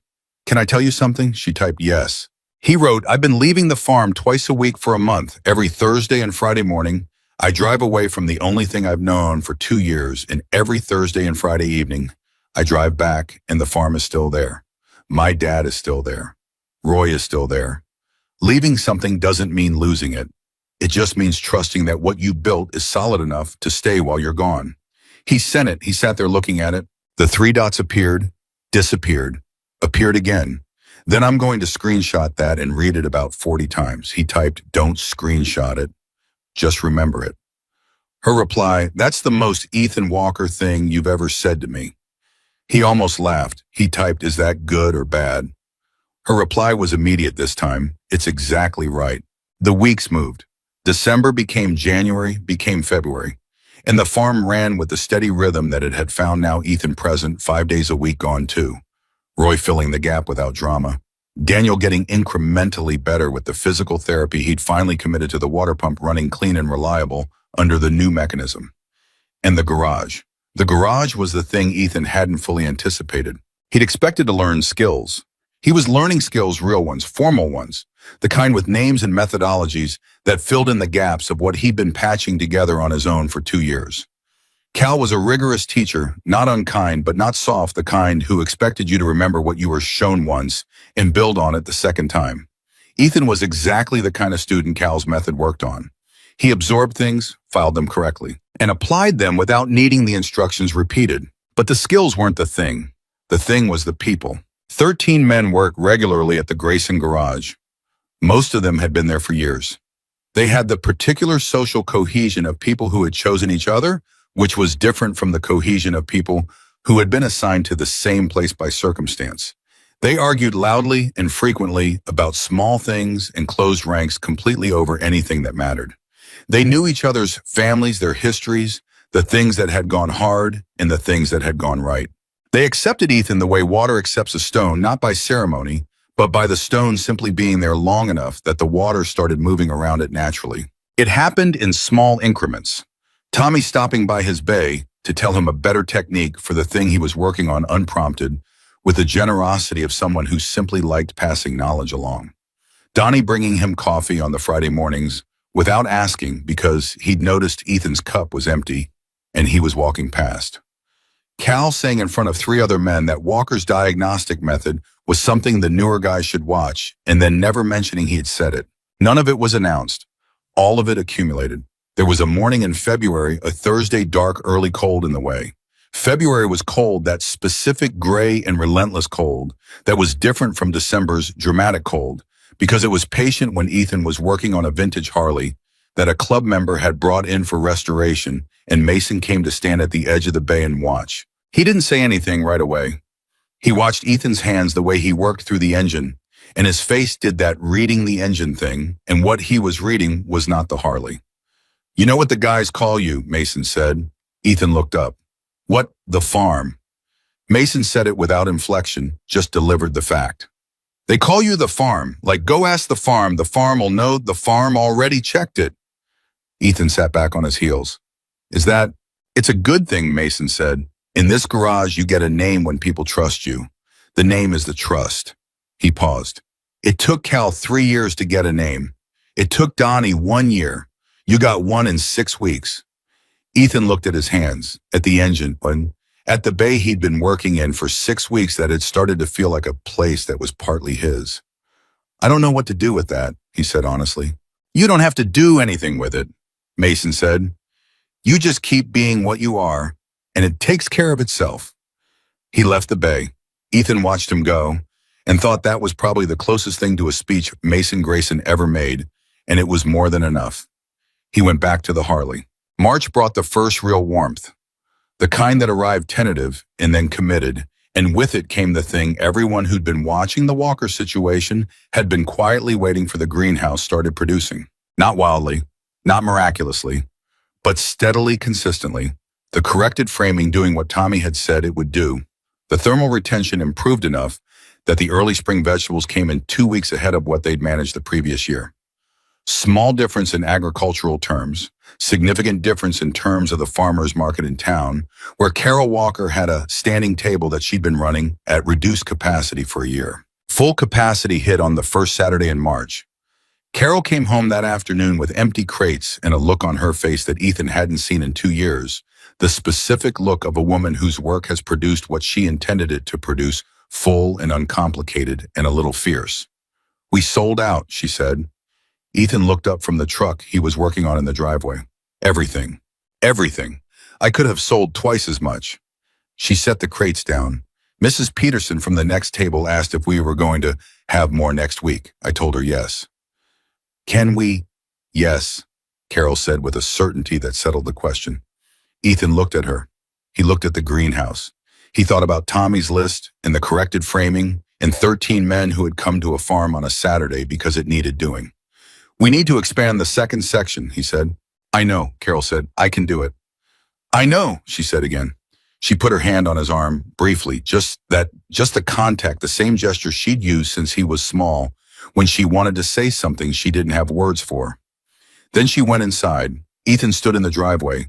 He pulled out his phone. He called Lily. She answered on the third ring, slightly breathless, with the particular energy of someone caught mid-task. She was studying, she said, for a chemistry exam, which she was going to be fine on. She just needed to stop thinking about it constantly. Tell me something that isn't chemistry, she said. My mother sold out at the farmer's market, he said. He heard her stop moving. Everything. Everything. She could have sold twice as much. A pause. Then the sound she made was not a word, but it was completely expressive, that sound of something you've been hoping for arriving exactly when you needed to hear it. Ethan, she said. Yeah, that's everything, she said. You know that, right? That's 2 years of you holding that thing together, and that's everything. He looked at the greenhouse, at the barn with its sealed wall, at the pump housing the gravel in the driveway where Mason's trucks had pulled in and pulled out and left things different than they found them. Yeah, he said. I know. How's your hand? Good, he said. Back to normal. Good annoying or bad annoying? Just normal, he said. No annoying anymore. That's, she laughed softly. That's genuinely great news. I've been worried about your hand for 3 months. You've had other things to worry about. I can worry about multiple things, she said. I'm a very efficient worrier. He smiled. He'd been doing that more, smiling at his phone, at her texts, at the things she said that were precise and dry and exactly right. He'd been doing it often enough that his mother had stopped pretending not to notice, and his father had started making very deliberate eye contact with the ceiling whenever Ethan checked his phone. When do you leave? He asked. The question landed with the weight it always carried. She was quiet for a moment. August, she said. August 23rd. That's 6 months. 5 months and 22 days, she said. But who's counting? You are, he said. Both things, she said. I'm both counting and trying not to count, which is a deeply uncomfortable way to exist. He thought about what he'd texted her the first night, leaving. Something doesn't mean losing it. It just means trusting what you built is solid enough to stay while you're gone. He thought about whether he needed to say it again and decided it was one of those things that only needed saying once. You're going to be fine, he said instead. I know, she said. That's almost the scariest part. I know I'm going to be fine, and I'm scared anyway. That's what brave is, he said. Not being sure and going anyway. Silence for a moment. Did you just quote yourself? I didn't quote myself. That's basically what you said to me in the snow. It's the same idea, he said. It still applies. She laughed again, real and warm, the same laugh she'd given him on the mountain that he'd held like something valuable. You're annoyingly consistent on, she said. I've been told. By who? Cal, he said. My dad, Roy, multiple members of a motorcycle club. He paused. You. All credible sources, she said. They talked for another 40 minutes about her chemistry exam and his Harley restoration and the farmer's market and the greenhouse expansion and the particular dynamic of a garage full of men who had decided to call him the farm and what that meant to him and why. She listened the way she always listened, actually receiving it, and he talked the way he only talked to her, the whole thing, not the managed version. When they hung up, the evening had come in fully around him, and the farm was quiet and the pump was running its steady background note, and the greenhouse was doing in the dark what it was built to do, and Ethan Walker stood in the middle of 43 acres that he knew by feel and thought about 5 months and 22 days. He thought about a girl who had gone up a side trail to be alone, because being in a crowd of people who'd decided what you were was lonelier than actually being alone. He thought about the pine tree and the thermal blanket and talking about fathers and pancakes and college applications in the middle of a blizzard, because those were the things that mattered, the real things, and the storm had stripped away everything that wasn't real. He thought about what came next. What came next was April, which brought Mason to the farm for the greenhouse expansion. Not with 13 men this time, but with 4. Because the boy was more precise, and Mason had learned how Ethan worked well enough to calibrate accordingly. They spent 2 Saturdays on it, working alongside each other in the specific way of 2 people who had discovered they had compatible rhythms. Mason's directing function and Ethan's knowing the farm function, producing something better than either one alone. On the 2nd Saturday, near the end of the day, Mason said something he'd been working toward for a while. There's a guy who wants to bring his full fleet of vehicles to the garage, he said. 17 trucks. Commercial agricultural equipment. He's been working with a shop in Richmond, but they've been inconsistent. He didn't look at Ethan while he said it, keeping his hands on the framing section they were aligning. The reason I'm telling you this is that commercial agricultural equipment is a specific category. It's not the same as a truck or a bike. It needs someone who understands how those machines actually get used. Ethan held the framing steady. Someone who grew up on a farm. For example, Mason said, you want me to take the account. I want you to consider it. It would mean more hours. It would mean eventually different hours, not the same Thursdays and Fridays arrangement indefinitely. He paused. But not yet. The account doesn't start until fall. By fall, things may be different on this end. He looked at the greenhouse. Different in good ways. Ethan thought about August 23rd, about the ways fall was going to be different in general. I'll consider it, he said. That's all I'm asking, Mason said. The same words he'd used in December when he handed over the card. The same weight behind them. They finished the greenhouse section. It was solid and right and built to last the combination of Tommy's specifications and Ethan's knowledge of the farm's specific needs, producing something that neither one of them would have managed as well alone. They stood back and looked at it with the satisfaction of people who have made something correct. It's going to produce well, Mason said. Yeah, Ethan said, it is. What came next was May, and with May came the thing that Ethan had not seen coming and probably should have because it had been building all along and he had just been too close to it to see the shape. Tyler Marsh showed up at the farm. Not Mason, not Cal, not Roy. Tyler Marsh, the boy from the bus, the one who had said the manure thing, the one who had stood in the ranger station afterward and said, I said something stupid and you probably don't remember me, but I need you to know I know that.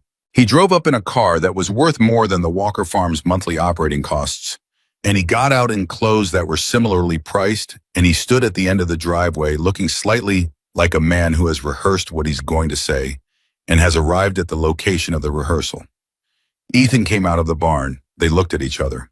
Tyler Marsh, Ethan said, not cold, not warm, just stating the fact. Yeah, Tyler said. Hi. He looked at the farm, back at Ethan. I know this is weird. It's a little weird, Ethan agreed. I've been thinking since December. About the bus, about the ranger station, about what you did. Tyler's jaw worked in the way of someone pushing through the prepared version toward the real version. My dad and I had a conversation after. He asked me why I said what I said on the bus, and I told him I didn't know, and he said that was the right answer because I didn't know. And he said not knowing is only acceptable when you're on your way to knowing. He stopped. I'm trying to get to knowing. Ethan studied him. He thought about what Mason had said about people who kept score versus people who understood life wasn't a ledger. He thought about what his father had said, people are what they do. What do you want, Ethan said. Tyler looked at the barn, at the greenhouse, at the farm in general. I want to understand what I've been looking past, he said. I'm going to school for business. I've been talking to Lily, actually. She told me about the farmer's market, about the greenhouse. She said the production is scaling. He stopped again. I think there might be something here worth looking at. From a business perspective, the supply side of local agricultural production for $10, Ethan said. Tyler stopped. Are you here to help or to learn, Ethan said. Because those are different things, and I want to know which one you think you're doing. Tyler stood with that question. He gave it the time it deserved, which surprised Ethan, because the Tyler Marsh on the bus would not have given it that time. Both, Tyler said finally. I think, can it be both? Ethan looked at him for a long moment. Roy, he called toward the house. Roy appeared in the doorway with his coffee the way Roy always appeared already. They're already attentive, already a step ahead. This is Tyler Marsh, Ethan said. He wants to understand what he's been looking past. Show him the east section of the greenhouse and explain the production cycle. Roy looked at Tyler with the particular gaze of a 73-year-old man who had no patience for performance and infinite patience for sincerity. You willing to get your hands in it? Roy said to Tyler. Tyler looked at his clothes, looked at the greenhouse, made a decision. Yeah, he said. Yeah, I am. Roy nodded once. He gestured. Tyler followed. Ethan watched them go and thought that some things corrected themselves if you gave them enough time and enough room and didn't close the door when someone knocked on it honestly.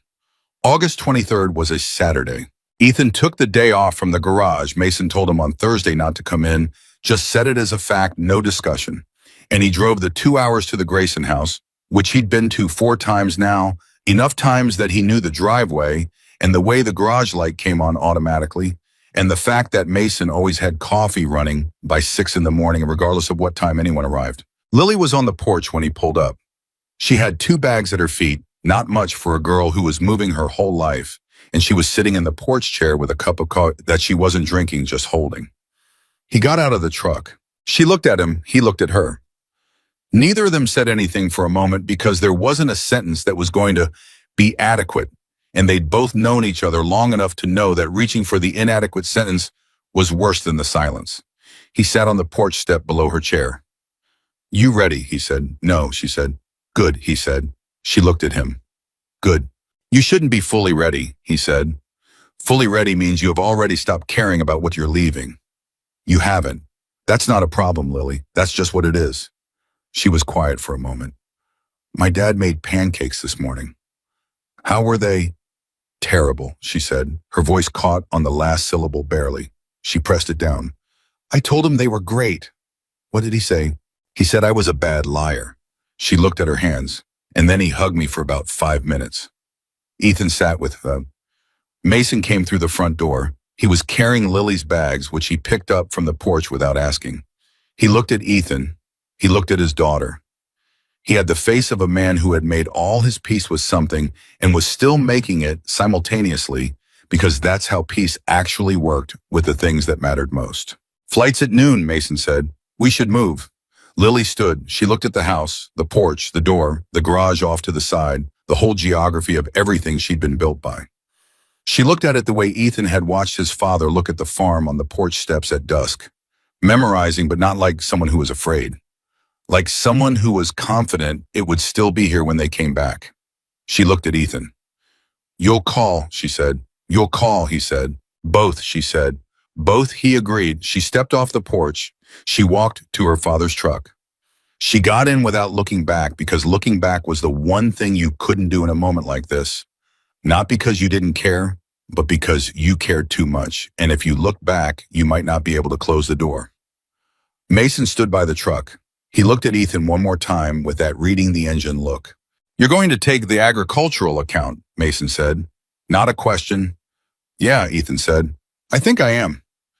Mason nodded. He put out his hand. Ethan took it. This handshake was different from all the others, not because anything in the gesture had changed, but because of what had accumulated between them. December to August, a mountain and a hospital, and a farm and a garage, and 600 miles of early mornings and late evenings, and the particular thing that builds between two people when they have repeatedly shown each other who they are and found it sufficient.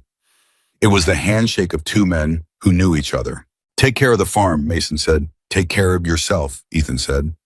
Mason got in the truck. The engine turned over, that particular sound reliable and certain that Ethan could now identify by make and year just from listening. He watched the truck back out and pull away and disappear around the bend in the road. He stood in the empty driveway for a moment. Then he got in his own truck. He drove home with the windows cracked, even though August was still warm, because he liked the air moving through, and he liked the way the Virginia farmland looked in late summer, all that green, going golden at the edges, everything in the last full weight of what it had grown into before the turn. He was 20 years old. He had 43 acres and a running pump and a sealed barn wall and a greenhouse producing ahead of schedule. He had Thursdays and Fridays in a garage where people called him the farm and meant it as the highest thing they could say. He had a father getting stronger and a mother with empty crates at the end of every Saturday, and a neighbor who called motorcycle club presidents to demand accountability on behalf of people he loved. He had a card in his jacket pocket that he didn't need anymore because the number was in his phone and the name was in his life. He had a girl at an airport somewhere behind him who was scared and brave and going anyway, and who was going to call and who he was going to call and who understood, without it needing to be said, that leaving something solid doesn't mean losing it. It means trusting what got built. He pulled into the Walker farm driveway at 3 p.m. Roy's truck is there. His father was on the porch steps. His mother was in the greenhouse. The pump was running its steady note. Everything was exactly where it was supposed to be. Ethan Walker got out of his truck, walked up the driveway of the only home he'd ever known, and understood completely, in his bones, in his hands, in the hand that had healed, in the chest that had learned to receive as well as give, that the boy everyone had looked past had not become something new. He had simply become fully what he always was. And the world slowly and perfectly, in the way the world manages when pushed in the right direction by the right people, had finally caught up enough to see it. That was enough. That was everything. That was exactly right.